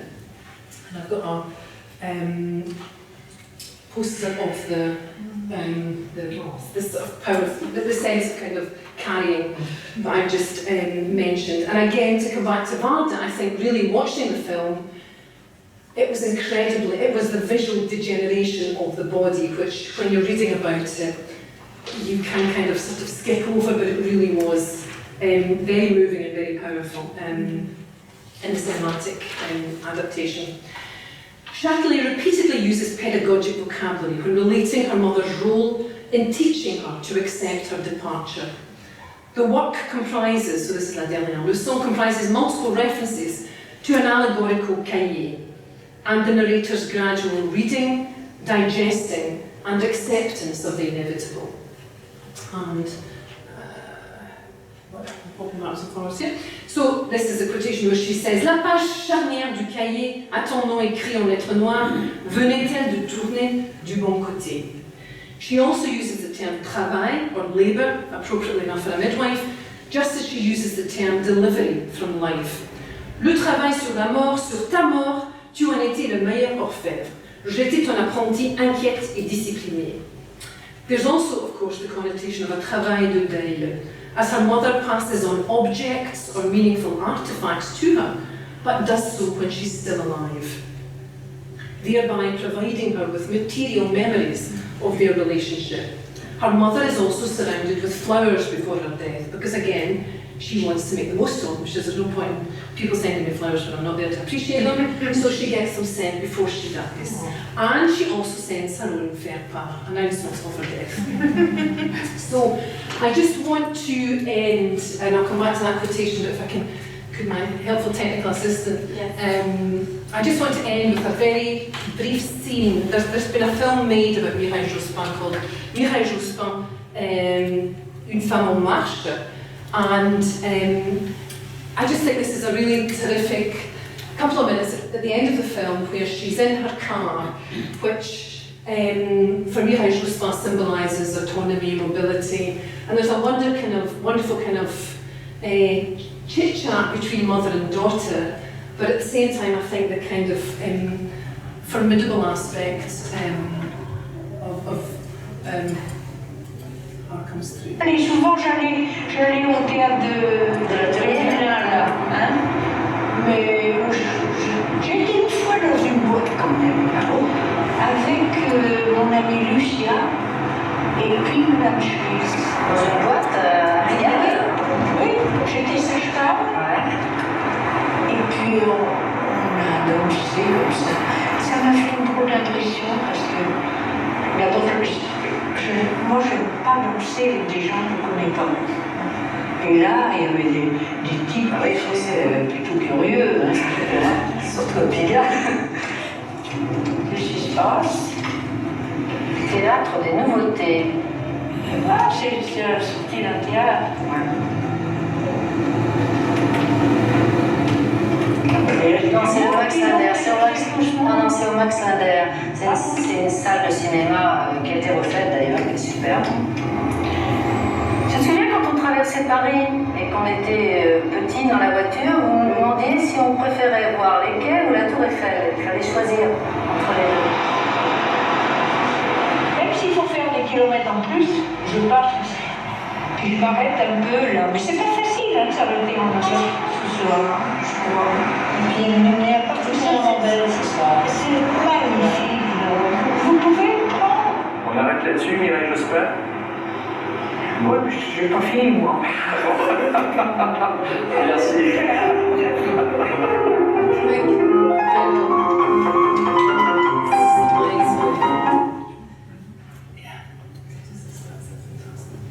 Okay, so I love that. Je peux finir moi.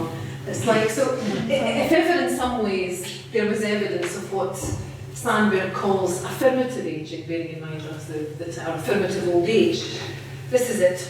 Affirmative aging is not the same as successful aging. It does not deny the inevitability of aging, but rather seeks a conceptualization and acceptance of old age in all, from active to sedentary, from sexually vibrant to sexually indifferent. As the excerpt from the film shows, Mireille Jospin is profoundly existentialist. She will not be told when she's finished, metaphorically and literally. She will be the one who decides.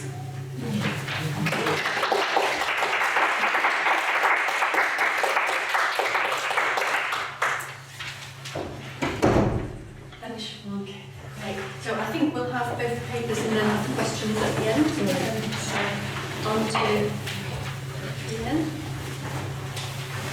I'll briefly introduce again. So Adrienne Angelo is Associate Professor of French at Auburn University in Alabama. Her research covers a broad scope of contemporary women's writing in French and Francophone literatures and practices of life writing.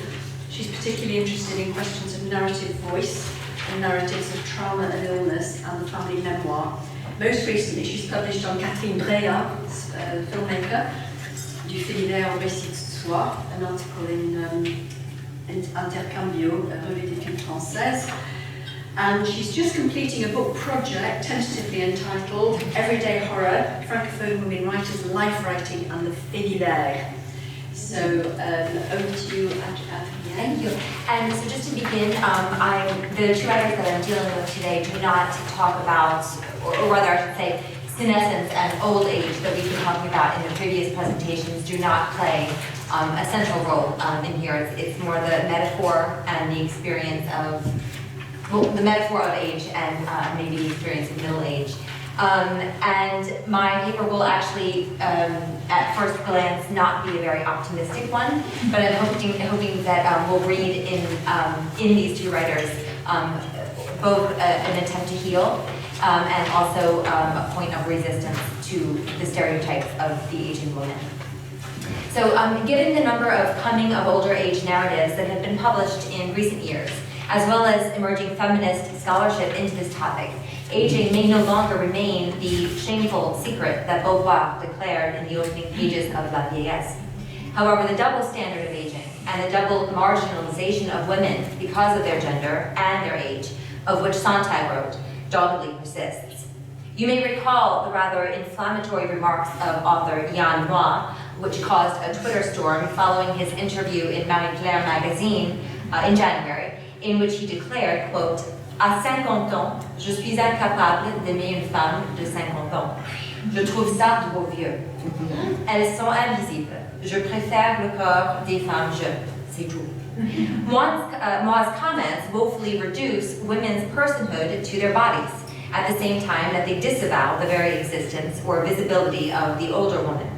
Although many express their outrage of Moix's misogynistic viewpoint, his words touch upon the stigmatized status of the aging woman in society.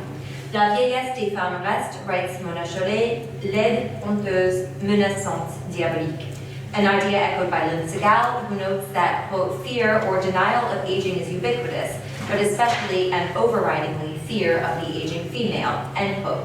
And further confirmed by Christine Détré and Anne Simon, who observed that while older women compose a significant percent of the population, elles n'ont droit qu'à l'invisibilité. vérité et au silence.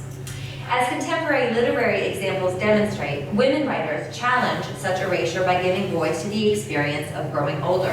And of course they do this in different ways, with different themes, and to different, for different objectives. In her introduction to Vieillir féminin et écriture autobiographique, Annette Keilhauer describes maternal filiation as one of the key elements in women's life-writing projects concerning age. Ce qui rapproche la majorité des contributions est l'importance de la relation intergénérationnelle, en particulier de la filiation féminine, fille, mère, grand-mère, dont la prise de conscience de son propre vieillir. La mère se voit vieillir dans les yeux de sa propre fille, et celle-ci ressent son propre vieillissement dans celui de sa mère. La mère se révèle ainsi comme un miroir symbolique du vieillir. Concerning the two writers that I will discuss today, such mirrored and maternal filiation remains a perilous terrain centered on imperfect, if not impossible, reflections of self. Québécois author Nelly Arpon and Camille Laurens, both known for their autofictional narratives, which foreground ill-fated love, childhood trauma, and doubling, all informed too by their interest in and experience with psychoanalysis, have iterated a fragmented sense of self that stems from invisibility. That is, how a woman is seen but not seen, or seen but misrecognized by those whose gaze, both maternal and masculine, should render her visible. And at this point, I'm going to turn briefly to talk about the work of Andre Green and The Dead Mother. And I will point out that this has been brilliantly articulated by Jutta Fortin in her monograph dedicated to Camille Laurens, Le Kaléidoscope d'une écriture hantée. And Laurens herself has evoked this in Ni Toi Ni Moi. But to my knowledge, no one has articulated this theory of the dead mother in terms of Nelly Arpon. So Andre Green has theorized the dead mother as one who is physically present but emotionally unavailable for her child. This affective freeze leads to what Green terms a blank anxiety, quote, a loss that has been experienced on a narcissistic level, end quote, that is related to transference depression. This emotional abandonment in childhood manifests, too, in relationships in which an adult is rejected by a lover.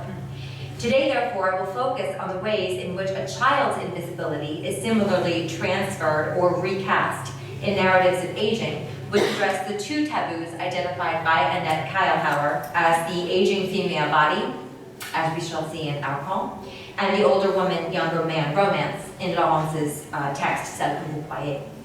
In the case of Arpon, the sight of woman's body is inscribed with the threat of aging that looms over her female characters and coincides with the disintegration of self-recognition. In Laurens's work, the age difference in her character's relationship places women in an ostensibly vulnerable position in the couple, complicated by the play of mirrors of virtual reality.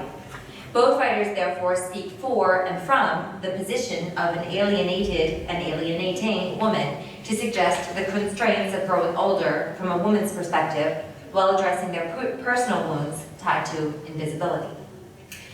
Arpon tragically preempted her own experience of growing older when she committed suicide in 2009, then in her early 30s.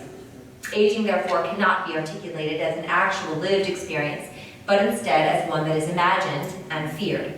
Women in Arpon's text are seen and show themselves through their bodies that conform to patriarchy's equation of sexualized, thus desirable, thus youthful physicality. Given such anxiety about appearance, it is not surprising that mirrors recur throughout her works, as these reflective surfaces allow for self-surveillance, while keeping her a prisoner to her image, which always threatens to morph into an aged other.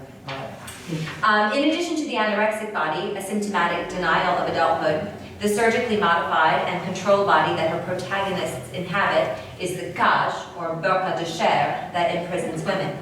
Les femmes, she writes in Putain, sont toujours plus vieilles que les hommes, même si elles ont le même âge.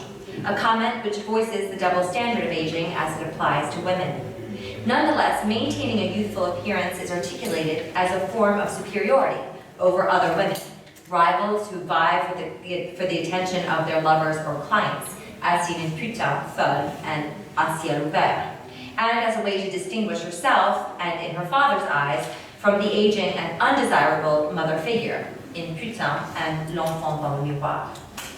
Invisibility is both existential and familial and composes the fabric of her existence. We will recall that in Thud, Nelly's subjective erasure is written into her aunt's tarot cards, which failed to find her presence. J'étais une personne effacée, diluée, nébuleuse. Comments which are confirmed by her mother's disappointment at her birth. Similarly in Putain, her mother lives une vie de larve and spends her days and nights in a bedridden, depressive state, following the death of her older sister, Cynthia, in whose shadow the narrator lives. A similar portrait of the lethargic mother resurfaces in La Honte, in which the mother's aging body is conflated with her profound sadness, creating a chasm between mother and daughter, specifically the mother's failure to help her daughter. Oui, la mère souffrait encore pour sa fille, mais elle était désormais indisponible. And of course, this moment of madness follows an interview in which Nelly was mocked by a male journalist because of her grand authorial pretensions, and reduces her in fact to a sexual image based on the kind of provocative dress that she freely chose to wear. Two particular marks of aging, gray hair and wrinkles, mentioned throughout her writings, and these appear in every single text. They play a significant role in Arcand's two fictional texts, La Ride, and that's a very underexplored short story that would be worth exploring more, and Paradis Clé en Main. As these signs are always mentioned in relation to her female characters, they evoke images of the crone or the sorceress, the ambivalent and often demonized figures of folklore. The eponymous wrinkle of Arcand's anti-fairy tale makes its sudden appearance on the face of 23-year-old Mina, who imagines it in the letter she writes to Dr. Anderson, the aptly named Dr. Anderson, I should say, her female dermatologist from the psychiatric ward, as a visual poison, created by this vengeful sorceress and jealous stepmother whose older age strips her of desirability and reduces her to a faceless vessel of knowledge to infect and disfigure the doctor's young female patients. It is an illness transmitted via mirror by the female gaze and telepathy, and was created to divert the male gaze from women's youthful appearance. Mina claims she is the first victim of the ride mère and realizes that mirrors in her apartment serve as conduits of surveillance and contagion. Mina's mother, complicit with the doctor in hospitalizing her child, evokes once again the image of dead mother.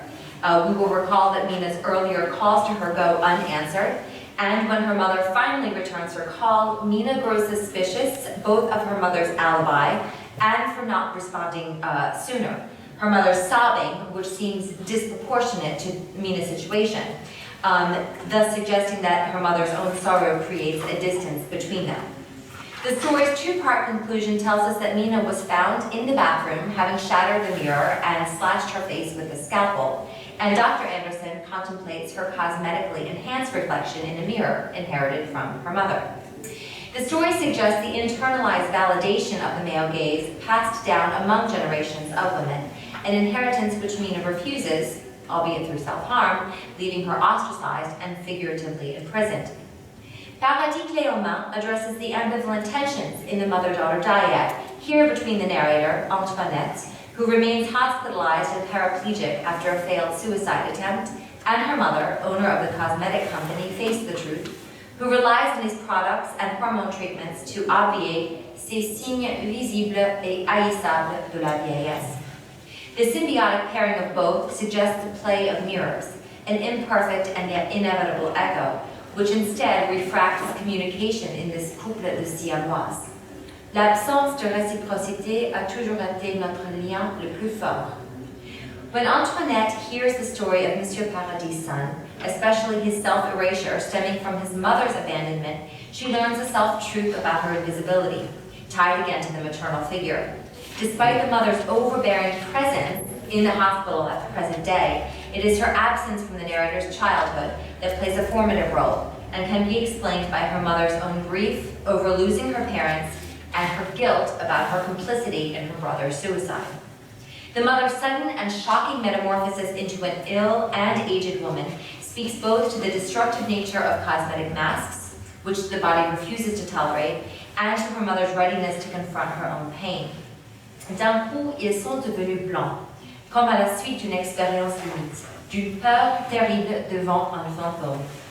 In observing her mother's mortality, Antoinette now sees her mother's vulnerability. Ma mère est désormais une vieille femme, une arrière-grand-mère, la petite fille d'une époque lointaine. This reconfigured genealogy is further highlighted by the merging and ultimate reversal of roles between the ageless turned aged dying mother and the disabled turned survivor daughter. Such a transformation, per Green's theory, relates to a successful turn in analysis. Green writes, quote, "The healed child owes her health to the incomplete reparation of the mother who remains ill. This is translated by the fact that it is then the mother who depends on the child," end quote. Indeed, in this work, the narrator seems to come back to life with a new self-knowledge at the same time that she embraces the writing of her story of suffering. J'écris en sa présence avec ma voix. And I turn now to Camille Laurens. The second of Laurens's age difference romance stories, Celle que vous croyez, a work dedicated to Nelly Arcan, seems inspired, at least in part, by Arcan's first autofictional texts, namely Putain, addressed to her psychoanalyst, and Folle, which takes the form of a letter addressed to her pornography-obsessed lover, in which Nelly reflects on their toxic relationship and her insecurities over internet rivals. This text confounds notions of truth and lies, guilt and innocence, and manipulation and victimization, as it revisits the suffering of an older woman in love and the evocation of a psychic wound stemming from childhood through the experience of Claire Milquin, a character whose name is especially symbolic when we recall that Claire is also the name of the narrator's sister in Ni Toi Ni Moi, who died at birth. With the help of Camille Laurens, a writer who leads a creative writing workshop in the psychiatric hospital where Claire was a patient, Claire succeeds in writing a version of this failed romance. And this manuscript is assimilated into Claire's own fiction to explore love, death, and madness, and to point an accusatory finger at male figures who deny the visibility of older women. Here, the author's desire to create and to recreate herself through an alter ego in the text is linked to a love story and a story of identity haunted by other specters and repressed abandonment.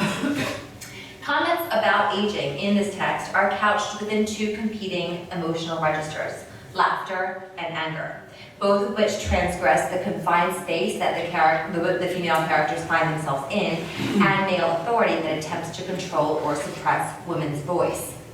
These two emotions create a tension between male discourse on female madness and a woman's cathartic outlet for coping with pain.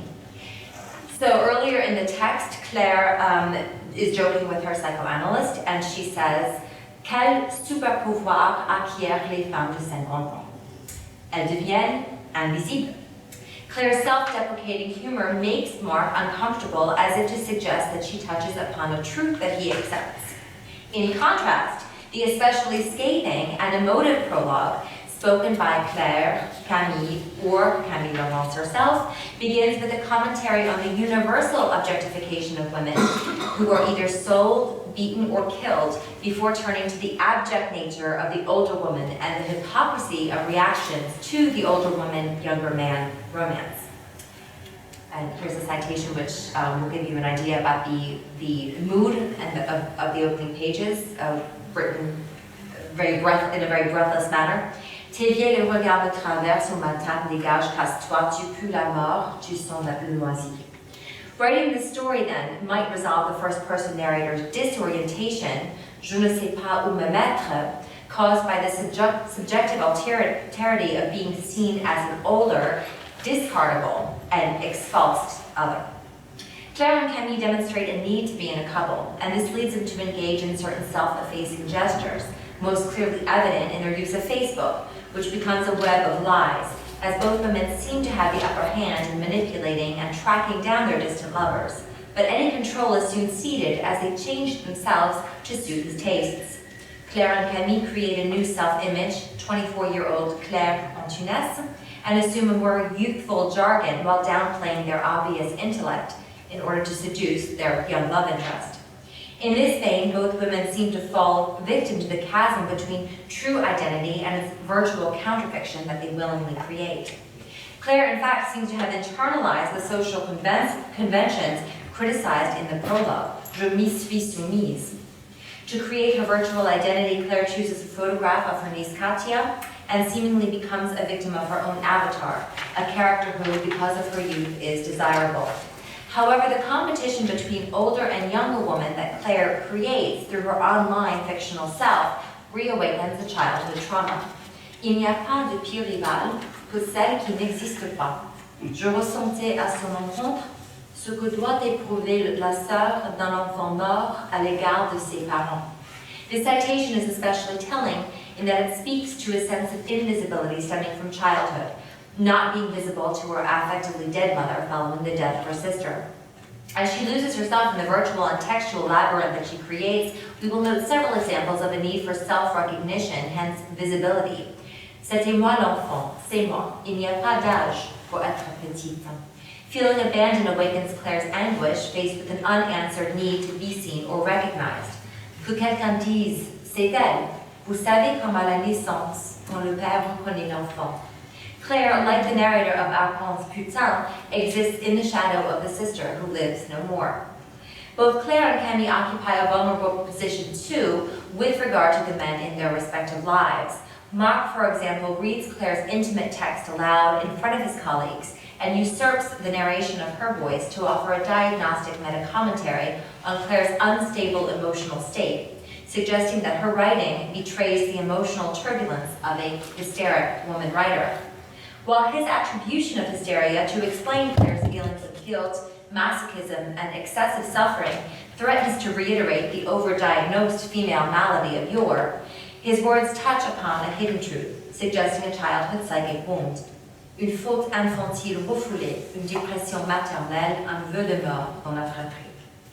In the second part of this work, we see close links to the actual novel we read and the novel that Camille is in the process of completing, based on an intertextual citation from Corneille, Va cruel va mourir, a masculine injunction circulating throughout the work. The final words of the prologue, the opening pages of the first chapter, and now repeated again in the second part of the text, addressed either implicitly or explicitly to women of a certain age who have become invisible. Portions of Camille's words in this version appear as a crossed-out text, a sourature, thus mimicking Marc's previous diagnosis of Claire as an emotional and unstable writer, a tongue-in-cheek stylistic gesture which seems to undermine his authority. However, even if Camille proclaims herself more lucide than Claire, it is her violent breakup with Chris that sends her on a downward spiral. Chris is repulsed when Camille accidentally reveals her real age and reacts with rage and violence and leaves her stranded at their vacation home, where Camille languishes for days in an emotional blackout. This scene, as Jutta Fortin has analyzed, explicitly refers to a child who has been shut off from her mother's emotional world, thus linking present-day desertion with maternal abandonment. In Claire's case, the evocation of death was tied to a double loss of recognition dependent on the man she desires, but for whom she does not and cannot exist, as well as the repressed memory from her childhood of not having been recognized within the family. Here, the couple's breakup, due to Camille's age, ultimately destroys the fiction that she lived, and her sense of falling apart seems to reawaken another source of affective pain. La vie m'échappe, writes Camille, elle me détruit. Écrire n'est qu'une manière d'y survivre, la seule manière. Although the citation voices the deeply personal objectives and salutary powers of writing, I would add that with this narrative, Laurens delivers a message addressed more broadly to society regarding women's invisibility. We should consider the emphasis placed on the experience of marginalized women, older women, desiring women, mentally ill women, women who are invisible in the eyes of patriarchy, all driven mad by the insanity of double standards and age-related rejection. And here I think we find also another nod or homage to Nelly Arcand. Toward the end of this novel, laughter reemerges and validates its life-saving potential. Both Claire and Camille laugh to heal, a laughter that enrages Claire's husband, and Claire tells an especially apt joke which flips the script on the gendered age gap. So this is an older man who says, Je voudrais avoir une femme qui est 30 ans de moins que moi. Pas de problème, dit l'abbé. Elle fait un geste en direction du mari, et là, pst, Il a 90 ans. While the discourse of aging is not one that immediately comes to mind when evoking the works of Nelly Arcan and Camille Laurens, the constraints of aging in these examples apply to the invisibility and silence both of the aging woman and the wounded child, how she is seen or not seen by those around her and those in society. This perspective allows for two moves.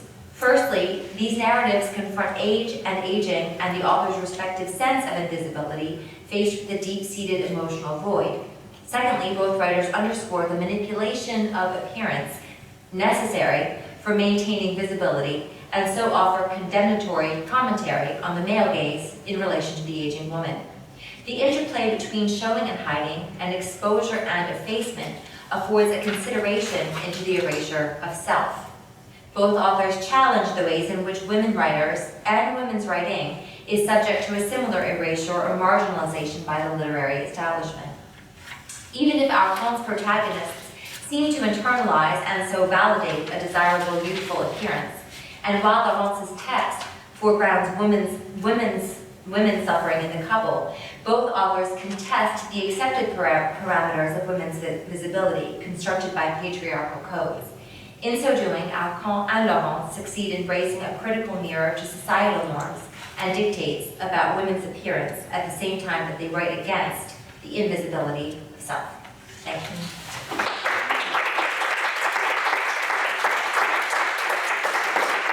Je suis ravie, je pense que nous sommes ravis et réellement honorés de pouvoir accueillir Camille Laurens au Center for the Study of Contemporary Women's Writing pour la première fois, en chair et en os.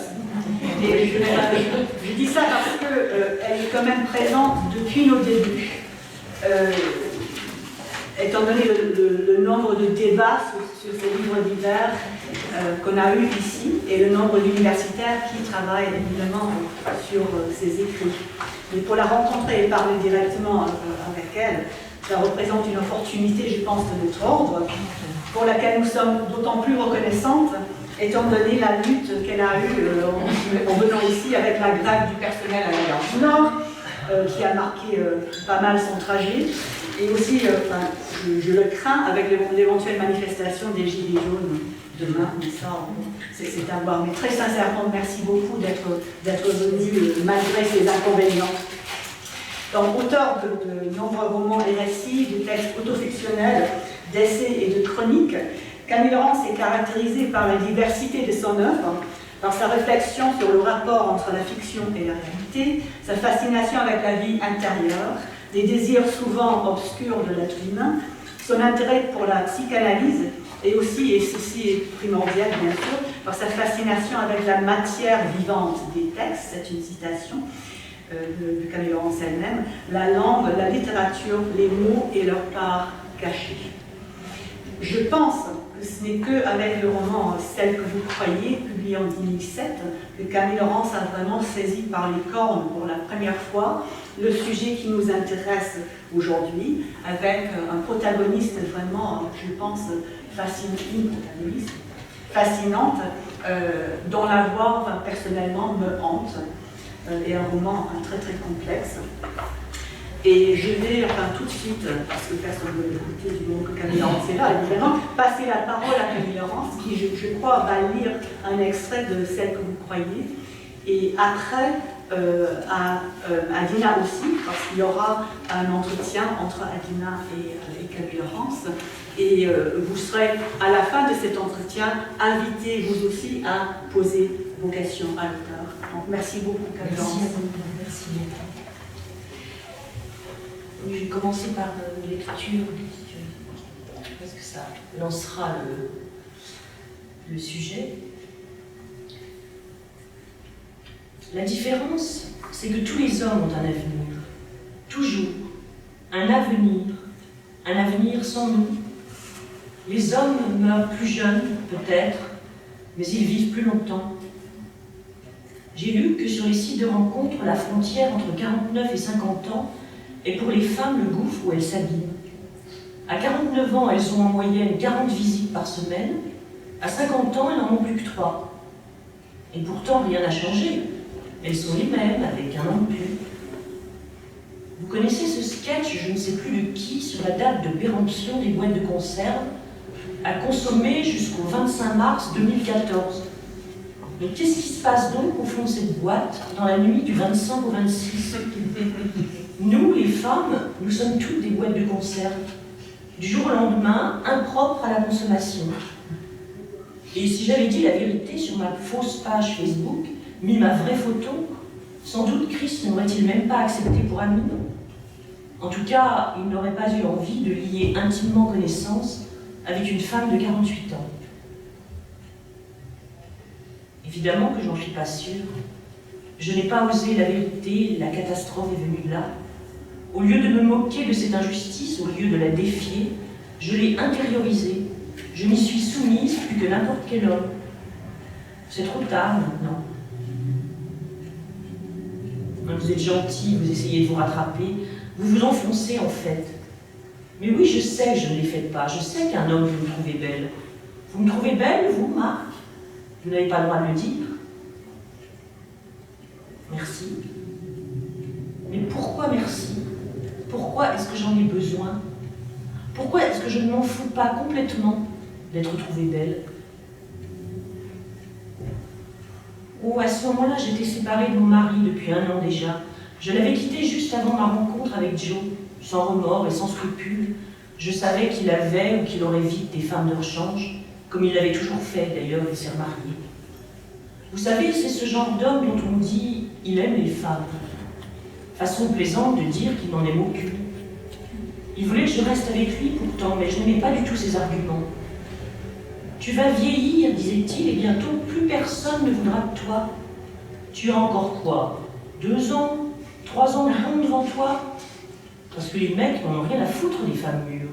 Tu peux bien faire des thèses et des articles et de la gym, rester brillante et svelte. Ça ne sert à rien si t'es plus cotée à l'Argus. Tandis que moi, même quand tu seras moche, ridée, flasque, je serai là et tu pourras me bénir de ne pas t'avoir lâché. Le narcissisme de la pitié, vous connaissez? Et il avait 3 ans de plus que moi. La peau du torse qui commençait à se fripper, les poils du pubis à grisonner, et le crâne à percer sous ses cheveux. Parce que moi aussi je sais le faire, hein, le montrer comme une pauvre chose vieillissante. Pourtant, c'était de mon agonie qu'il s'agissait. Il m'enterrait en me proposant une cérémonie de première classe. Le sommet de la haine quand le fossoyeur attend de vous le remercier de creuser votre tombe.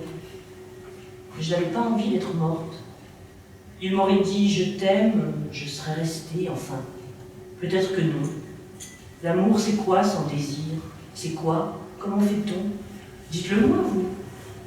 Je n'avais pas envie d'être morte, c'est tout. Même avec des fleurs par-dessus. Voilà. Vous comprenez mieux maintenant?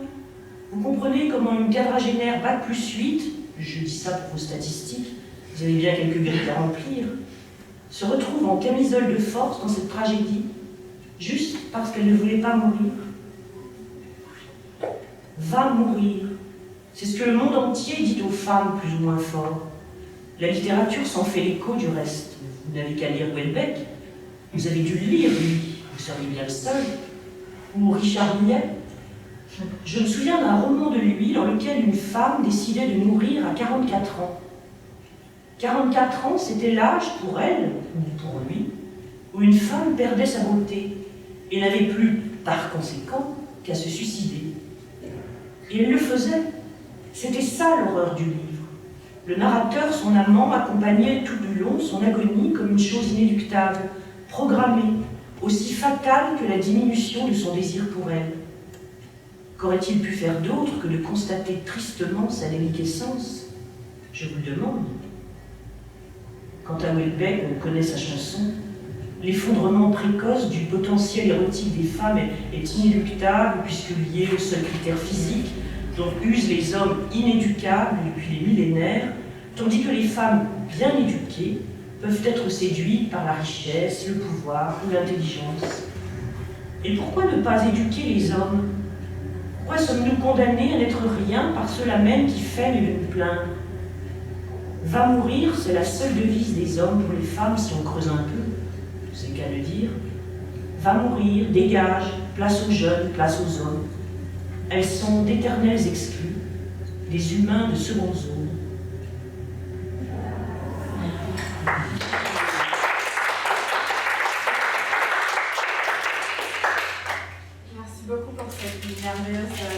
lecture. Je voudrais commencer au tout début et parler donc du titre de votre livre. La question de l'image qu'on projette et la question de l'image de soi sont des thèmes clés dans votre roman. D'ailleurs, le titre se dessine de manière elliptique. Je ne suis pas celle que vous croyez. Est-ce que vous pourriez me parler davantage du clivage qui s'impose avec l'âge? C'est-à-dire qu'à propos du titre, celle que vous croyez, évidemment, c'est d'abord, je joue d'abord sur l'expression je ne suis pas celle que vous croyez, mais c'est aussi, bon, cette histoire n'est pas celle que vous croyez, ou de toutes les histoires que je raconte, de toutes les versions, quelle est celle que vous allez croire. Donc c'est un titre à plusieurs entrées. D'ailleurs, je voudrais dire quelque chose, que ça a un rapport malgré tout avec le sujet, c'est que ça n'était pas le titre que j'avais choisi initialement, même si c'est moi qui ai choisi ce titre, finalement j'ai fini par trouver ce titre, mais le titre de travail que j'avais en écrivant le roman, c'était « Va mourir » justement. Et mon éditeur, qui est un homme, m'a dit ah non, ça va pas du tout, ça va mourir, vous ne pouvez pas appeler un roman Va mourir parce que le lecteur va se sentir interpellé, c'est comme si vous lui disiez à lui ou à elle plutôt Va mourir, et donc voilà, je n'ai pas pu complètement, enfin, faut dire, je n'ai pas trop insisté non plus parce qu'entre temps j'ai trouvé celui-là. C'est pour dire que, bon, jusque dans le choix du titre, je n'étais pas absolument libre de mes mouvements en tant qu'écrivaine. Vous avez anticipé une de mes questions qui était si vous aviez envisagé Va mourir comme titre de votre livre. Oui, absolument. De toute façon, vous avez quand même pu introduire Va mourir dans le texte. Oui, j'en ai fait du coup le titre de la première partie. Parce que c'est la phrase que le personnage féminin entend, c'est cette phrase-là qu'elle reçoit comme si on lui avait donné un coup violent. Elle l'entend évidemment, c'est au sens figuré dans la conversation Va mourir, l'expression argotique pour dire là, tu sers à rien, va-t'en, on ne peut pas te voir. Mais elle l'entend au sens premier, c'est-à-dire vraiment. Tu n'as plus qu'à mourir, tu ne sers plus à rien, personne ne s'intéresse à toi. Et donc, voilà, moi c'était ça le sujet, et c'était ça c'était l'amorce de toute l'histoire. Ce sentiment, dans le passage que j'ai lu, ce sentiment d'être enterré vivant, d'être enterré dans le regard des autres. Vous insérez dans le roman un personnage qui s'appelle Camille Laurens, qui a des résonances entre Laurent et Laurence. Il n'y a pas grande différence quand on l'entend. Laurent et Laurent, c'est aussi l'anagramme de roman. Donc bon, j'ai joué un peu là-dessus. C'est elle qui parle du fait qu'elle va appeler son livre Va mourir à son éditeur. Ne veut pas. Est-ce que vous avez écrit cette partie oui. Après qu'on va oui, bien sûr. Ça c'est l'intérêt. Jusqu'au dernier moment, on peut modifier le livre. Comme j'avais essayé de le convaincre en lui citant Pierre Corneille, du coup j'ai mis Corneille en exergue, puisque il me disait c'est un terme d'argot, c'est un mot familier, c'est une expression familière, Va mourir. Donc, je sais pas, j'ai retrouvé Corneille, Va cruel, va mourir, tu ne m'aimas jamais. Mais bon, ça n'a pas suffi. Voilà, donc c'est vrai que je l'ai. Vu qu'on a Camille Laurens dans le texte, on a Claire Micam, on a Claire. Je sais plus comment il s'appelle. Moi aussi. Voilà. Donc, avec celle que vous croyez marque un moment très important dans votre carrière littéraire aussi, c'est un texte avec lequel vous revenez vers le roman. Et plus précisément, il y a cet emboîtement identitaire et le fil narratif quasi policier qui rejoint ce roman à vos premières écrits, la tétralogie qui commence par un ex et finit avec l'avenir. Est-ce que pour vous, celle que vous croyez est un récit de soi ou pourrait-on même parler d'un faux roman? C'est-à-dire que c'est difficile de répondre à cette question, parce qu'en fait, c'était parce que j'en avais assez de répondre à la question dans mes précédents romans. Est-ce que c'est une autofiction? Est-ce que c'est autobiographique? Voilà, et donc je me suis dit, c'est pour ça que ça s'appelle Celle que vous croyez, c'est-à-dire que vous croyez ce que vous voulez, j'y suis, je n'y suis pas, est-ce que à quel moment j'y suis plus que... Bon, donc j'ai joué beaucoup, c'est pour ça que je joue beaucoup sur mon roman, Laurent, Cam, c'est l'anagramme de Camille, enfin, voilà, pour noyer le poisson, si je puis dire, parce que c'est quelque chose qui m'a toujours amusé dans tous mes romans, c'est-à-dire qu'on ne sache jamais. Et là je pousse très loin cette idée avec la construction gigogne, disons russe, qu'on ne sache jamais ce qui est vrai et ce qui est faux, ce qui est imaginaire et ce qui est complètement vécu. Disons que voilà, pour le moment je suis absolument la seule à savoir qu'il y a la part de réalité dans ce qui est autobiographique. Mais ce qui est important à savoir, c'est que ce qui est autobiographique, c'est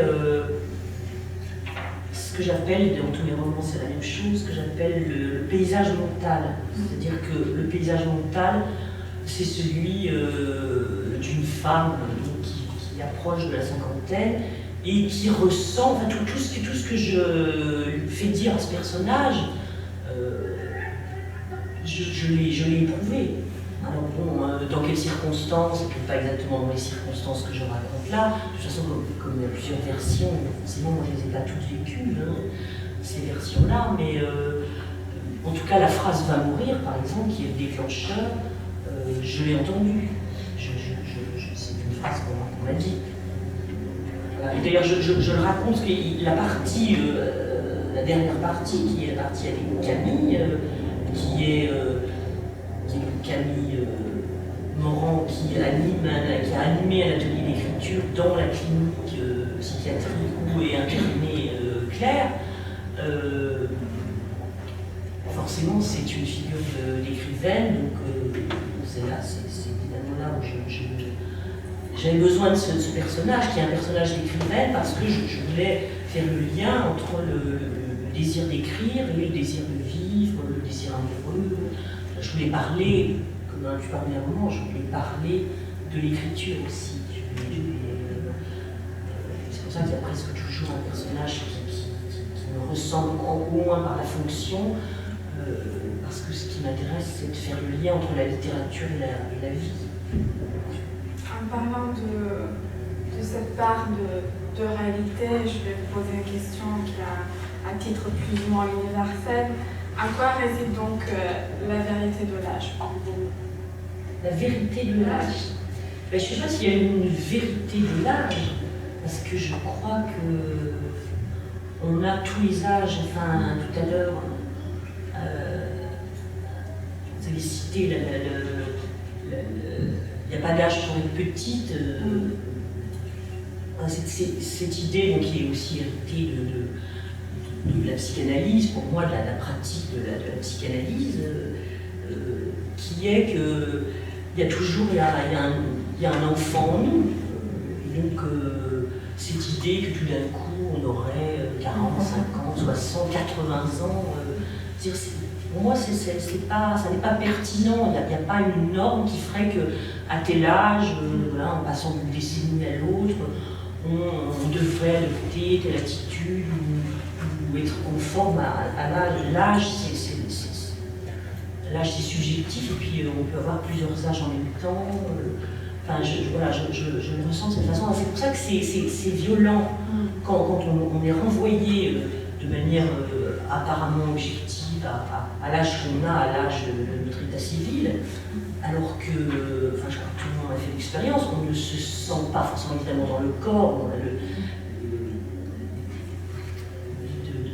de Châtelet aussi enfin, évidemment, on ressent l'âge, on se déplace moins bien, on a mal, mais l'âge, ce qui est important, c'est l'âge mental, je dirais, l'âge créatif, l'âge qu'on a en soi. Ça ne correspond pas du tout.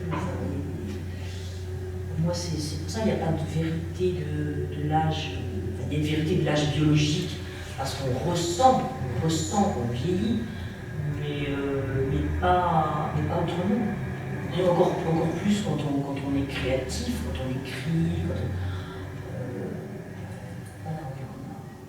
Mais je pense que là, la psychanalyse, moi, m'a beaucoup orientée sur ce chemin d'un âge. C'est fictif aussi, l'âge, en fait, c'est imaginaire aussi. Je trouve que le thème du dédoublement que vous explorez déjà dans d'autres romans, ça pose encore plus dans ce livre, puisqu'on parle de dédoublement entre ce qu'on est à l'intérieur, ce que les gens voient, parce que le vieillissement, c'est aussi ne plus correspondre. Oui, c'est ça. Oui, mais à un moment, donc, le personnage dit, le psychiatre l'interroge, il dit, mais alors, donc vous faisiez passer, parce qu'elle se fait passer sur Facebook pour une femme de 24 ans, alors qu'elle a le double, et elle dit, mais je ne faisais pas semblant d'avoir 24 ans, j'avais 24 ans. Et c'est vrai, et ça n'est pas ridicule. J'ai reçu du courrier, j'ai reçu beaucoup de courriers après ce roman de femmes, enfin quelquefois d'hommes, mais surtout de femmes. Et certaines femmes, je dois dire, à ma grande stupeur et tristesse, certaines femmes me disaient, mais enfin, m'écrivaient en disant, mais enfin, écoutez, il faut quand même vous faire une raison, voilà, c'est fini pour vous. C'est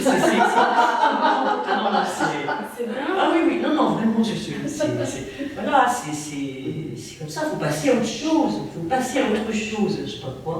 Bon, Est-ce que c'est plus violent pour vous venant de la part d'une femme ou venant de la part d'un homme? Ah oui, je crois, oui.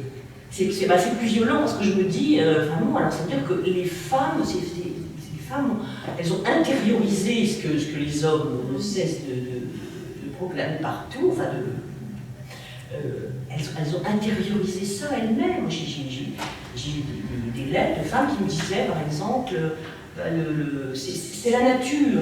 Les hommes vieillissent mieux que les femmes, donc c'est la nature.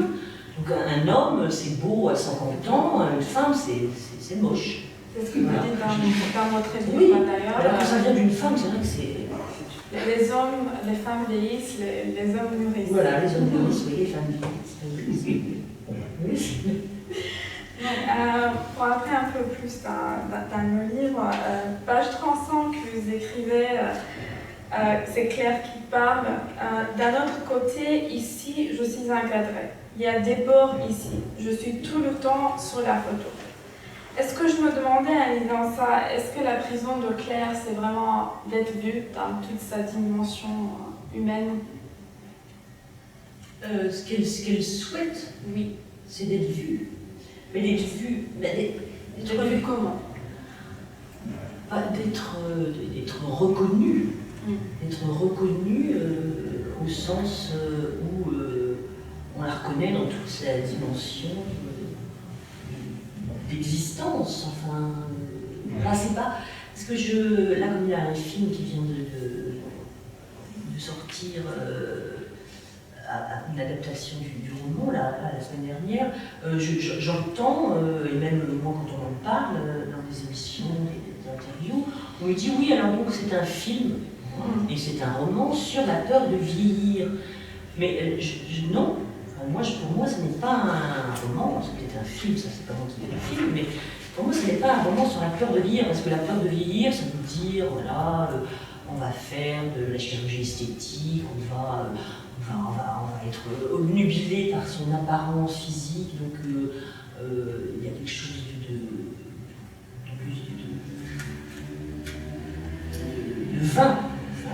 Au sens où voilà, on voudrait réparer les ans irréparables outrages. C'est pas sur la peur de vieillir, c'est vraiment sur la peur de ne plus d'être traversé quoi, par les regards, voilà, d'être invisible. C'est vraiment sur l'invisibilité, mais c'est pas d'être invisible parce qu'on est devenu laid.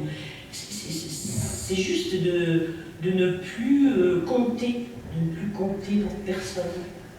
L'idée que vous évoquez, l'idée de peur, c'est une idée très intéressante parce que on parlait quand vous êtes arrivés du fait que, par exemple, Les Amours qu'on qualifiait le film de thriller amoureux, comme si on ne pouvait pas parler de ce film si on ne mettait pas en avant ce côté un peu policier. Suspense, oui, un peu.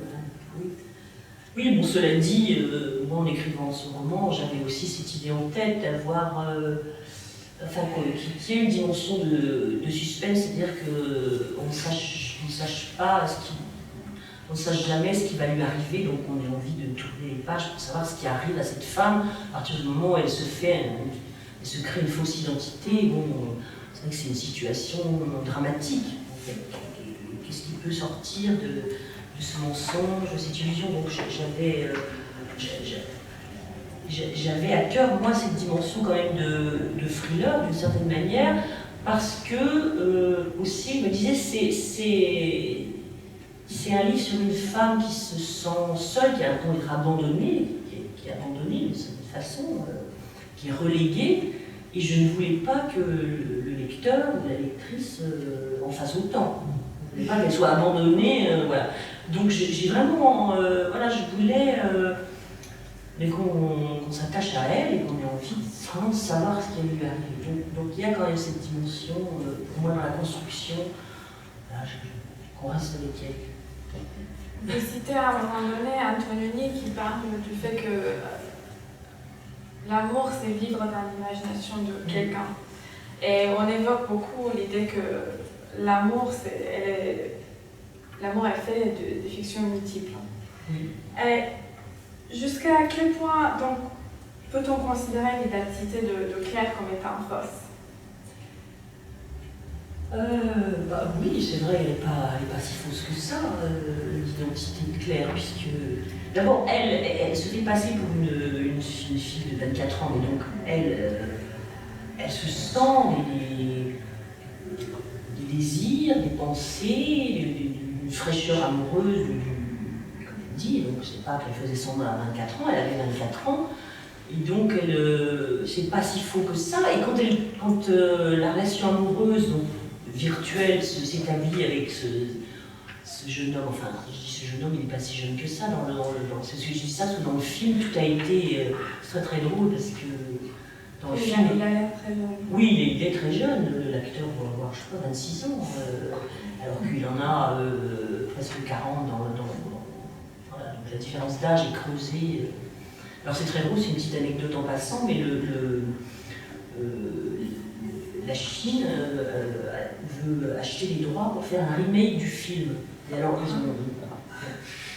il y a juste un problème, ça m'a fait rire les jaunes, enfin, c'est ce qu'elle veut dire, parce qu'ils ont dit, bon alors nous on veut faire un remake, mais alors la femme aura 35 ans maximum, parce que après, ça n'intéresse plus personne. C'est-à-dire que vraiment, on est dans le sujet du livre, et eux vont faire un film, donc c'est une femme de 35 ans maximum, qui va donc tomber amoureuse d'un jeune homme qui aura à peine 20 ans.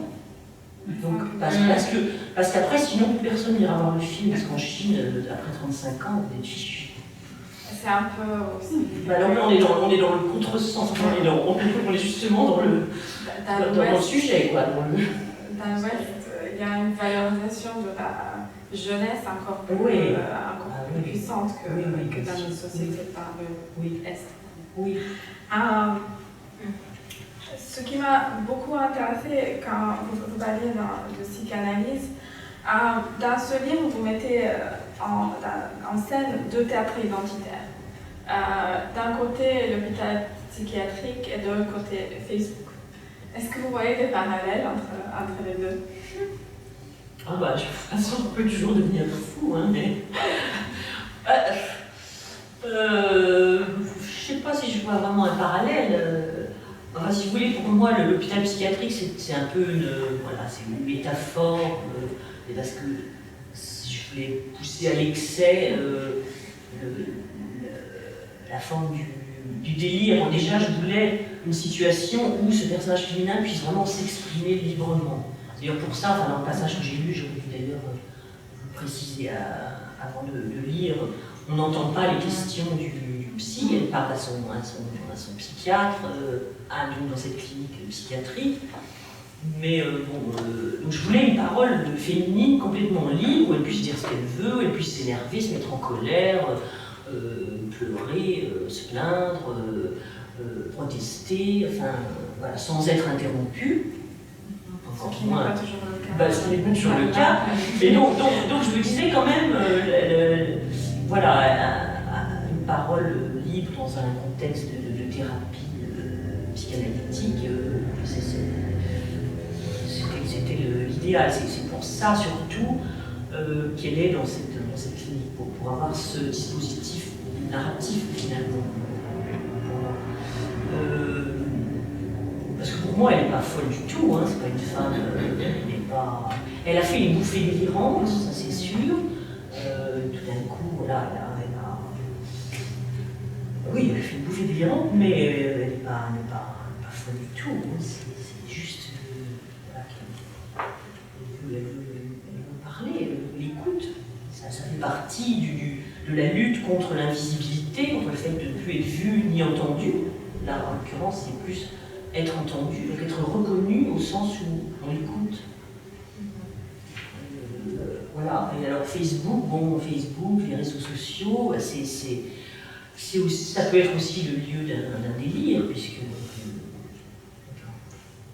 on peut aussi raconter ce qu'on veut. Bon, moi, je ne veux pas qu'on soit entendu de la même manière, enfin je pense que dans un contexte analytique, mais c'est aussi un espace de liberté. Comme on dit en français, chacun peut faire son film. Chacun peut faire son film, chacun peut faire son roman, chacun... Oui, bien sûr. Oui. Mais vous n'avez pas peur qu'en lui donnant le droit à ce discours libre, elle serait qualifiée d'hystérique? Si, bah oui, ça. Bien sûr, mais bon. C'est l'étiquette quand même. Oui, vous savez, dès qu'une femme parle avec un peu de véhémence, elle est qualifiée d'hystérique, donc j'ai pensé que ça allait arriver, mais ça m'a pas vraiment arrêté. Passons à cette idée de genre. Lors d'une autre discussion qu'on a eue, vous avez mentionné que les éditeurs ne voulaient pas publier des récits de mort.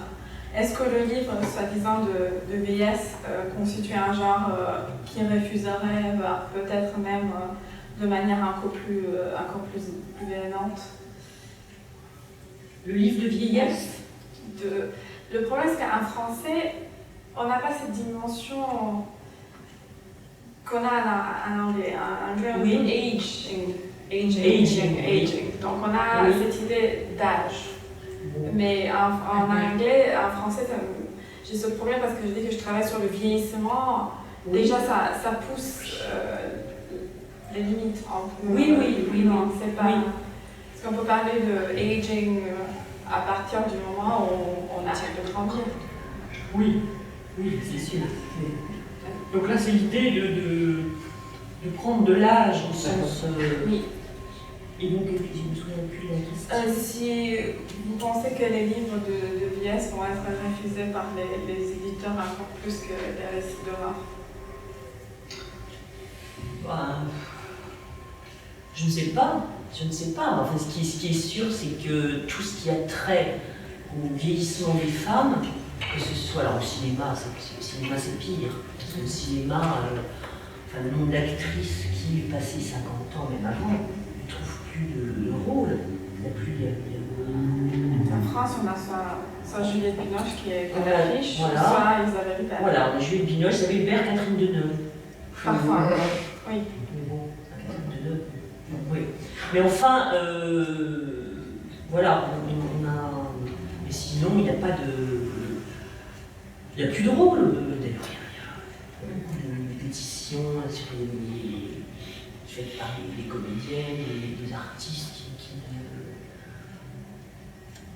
il n'y a plus de rôle écrit pour elles, des scénarios, une pièce de théâtre, et puis il n'y a plus de comédiennes non plus, donc presque plus de propositions de rôle à partir de 45-50 ans, ce qui n'est pas le cas pour les hommes. D'ailleurs, je cite toujours, ça m'avait beaucoup frappé au moment où j'écrivais ce livre, là, une actrice américaine qui protestait parce qu'on lui avait refusé un rôle, elle avait 38 ans, et elle avait été considérée comme trop âgée pour jouer à l'écran le rôle de la maîtresse d'un homme de 65 ans. Elle avait 38 ans, mais elle était trop vieille. Lui, il avait 65 ans, il fallait une comédienne qui n'ait pas plus de 30 ans. Bon, évidemment, vous n'allez jamais voir ça dans l'autre sens. Hein, Donc, bon, c'est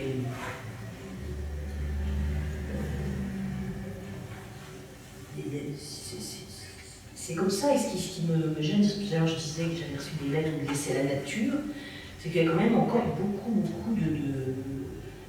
d'idées autour de ça, de ne pas voir que ça, de dire les hommes, voilà, les hommes vieillissent mieux que les femmes, c'est complètement culturel, c'est quelque chose qu'on a acquis là, c'est culturel et c'est évidemment très lié à la... C'est là que le bas blesse, c'est que c'est très lié à la capacité ou non de reproduction des femmes. Ça veut dire que, pourquoi 50 ans? Parce que 50 ans, c'est l'âge moyen de la ménopause. Et donc, ça veut dire quoi? Ça veut dire qu'une femme n'est plus intéressante à partir du moment où elle ne peut plus avoir d'enfant. Donc, ça veut dire qu'une femme est quand même toujours ramenée à sa capacité de reproduction et donc à son statut d'objet sexuel. Même si les hommes ne sont pas toujours intéressés par le fait que non, mais d'enfants. Mais c'est fantasmatique, c'est symbolique, même s'ils n'ont pas envie d'avoir d'enfants avec eux. C'est la représentation aussi qu'ils se font d'eux-mêmes.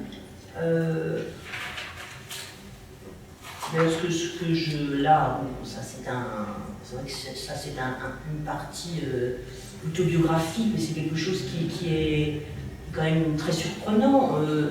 Cet homme qui dit va mourir à une femme, avec qui il lui dit va mourir quand il apprend qu'elle a 50 ans, c'est-à-dire qu'il la croyait plus jeune, elle fait plus jeune que son âge, et quand il apprend son âge, alors qu'il est avec elle. Il vit avec elle, il fait l'amour avec elle, ils sont ensemble, et tout d'un coup, il apprend qu'elle a 50 ans. Et là, c'est affreux. Pourquoi c'est affreux? Alors c'est la même femme, c'est la femme avec qui il est, depuis quelques mois. Et donc, c'est la représentation de lui-même. C'est lui-même qui se dit, mais alors, je suis avec une femme... quoi? Je suis avec une femme qui je pense que c'est ça quand même, qui ne peut plus avoir d'enfant, donc qui est vieille. Parce que sinon, c'est la même femme, elle a le corps qu'elle avait 5 minutes avant, qu'ils apprennent qu'elle avait 50 ans, elle a la même... voilà. On dirait qu'ils donc sont passés en 5 minutes. Donc c'est même pas, là vous citiez tout à l'heure Yann Moix qui dit voilà, le corps des femmes de 50 ans n'intéresse pas, etc. Là c'est plus une représentation fantasmée qu'une femme doit être jeune. Elle doit être jeune, en âge de procréer, parce que ça le valorise lui. Sinon, voilà, sinon... La fascinante réponse de Colomb Schneck qui avait mis ses fesses sur oui, mais moi je suis pas d'accord avec cette réponse. Il y a eu beaucoup de... moi je suis pas d'accord. Parce que mettre ses fesses sur Twitter, là, en montrant ses fesses pour dire voilà, moi j'ai 52 ans et regardez mes fesses, c'est continuer à se poser en objet sexuel, c'est-à-dire, s'il y en avait 60 et que ses fesses soient moches, alors là, d'accord. Donc là, il peut. Yann Moix a raison, tout ça c'est. Puis bon, on peut avoir 50 ans et des fesses moches. Donc là on doit raison à Yann Moix. Moi, j'ai pas aimé parce que c'est entériner le fait que voilà. Moi, je peux encore. Moi, je suis Colomb Schneck, je peux encore plaire à Yann Moix. Bah non. Vous voyez, moi, j'ai pas. C'est juste qu'une femme de 50 ans, c'est d'abord une femme. Donc on rencontre quelqu'un, on ne rencontre pas un corps. C'est ça qui est que je trouve minable dans ce qu'a dit Adina, c'est que... Enfin, en même temps, il avait le mérite d'être honnête, parce qu'après tout, on peut comprendre que le désir, c'est pas quelque chose qui se discute. Vous voyez, donc, voilà, on ne désire pas les femmes qui ne sont pas jeunes ou belles. En soi, c'est pas... on peut comprendre. De l'autre côté, il n'y a pas beaucoup de discussions nuancées. Mais là où c'est idiot, c'est de dire, voilà, je ne les vois même pas. Bah, oui, mais une femme ne se limite pas, enfin personne d'ailleurs ne se limite à un corps. On peut tomber amoureux d'autre chose que d'un corps. Ça me semble, c'est mieux. Revenons un peu à la question du fait que il n'y a pas assez de rôle pour les femmes à l'écran, au cinéma. Mais pourquoi ces refus de vieillir dans la littérature aussi? Est-ce qu'il n'y en a pas beaucoup d'écrivaines qui écrivent sur leur vieillesse? Oui. Ben oui, parce que tout le monde préfère être jeune. Oui, c'est vrai qu'il y en a pas beaucoup. Mais il y en a quand même. Quand même, il y en a quand même, oui. Après, peut-être que. Il y a aussi, c'est peut-être que aussi ce qu'on intériorise soi-même du fait, par exemple, la question du désir, érotique, de la sexualité, c'est quelque chose qui reste un vrai sujet tabou. D'ailleurs, là, j'entendais, on interrogeait Julie Binoche à un moment dans le film. Donc on la voit, elle parle au téléphone avec son jeune amant et elle se caresse en même temps, enfin ils font l'amour par téléphone si on peut dire. Et le journaliste qui l'interviewait sur cette scène lui dit « Oui, vous n'avez pas peur du ridicule sur cette scène, vous n'avez pas eu peur du ridicule Mais on n'aurait jamais dit ça si ça avait été une actrice de 25 ans, c'est-à-dire ça devient ridicule de chercher à avoir du plaisir parce qu'elle a 50 ans. Donc c'est une vraie question. Je pense qu'il y a encore beaucoup de femmes qui sont arrêtées, même peut-être plus ou moins inconsciemment, par ce tabou. Ou alors elles ont envie de parler d'autre chose, parce que parler d'autre chose dans la vieillesse, mais je sais pas. En tout cas, j'ai vu beaucoup, par exemple, je lisais, là, ça m'avait énervé, une biographie de Marguerite Duras par Laura Adler, et à un moment, Laura Adler dit, voilà, Marguerite Duras a 60 ans, et donc la sexualité n'intéresse plus. Je me suis dit, mais où est-ce qu'elle allait pêcher ça? Est-ce qu'elle a interrogé, voilà, parce que, et depuis d'ailleurs, parce que c'est une biographie déjà ancienne, depuis il y a eu une autre biographie, et le biographe a retrouvé les lettres, les brouillons de lettres, notamment à Yann Andrea, et on voit que c'était pas vrai du tout, que au contraire, c'était la question du désir érotique, du désir sexuel, de l'envie de faire l'amour était toujours une question pour Marguerite Duras après 60 ans. Donc, mais ça, c'est très très tabou, je pense. Donc ça doit freiner aussi, parce que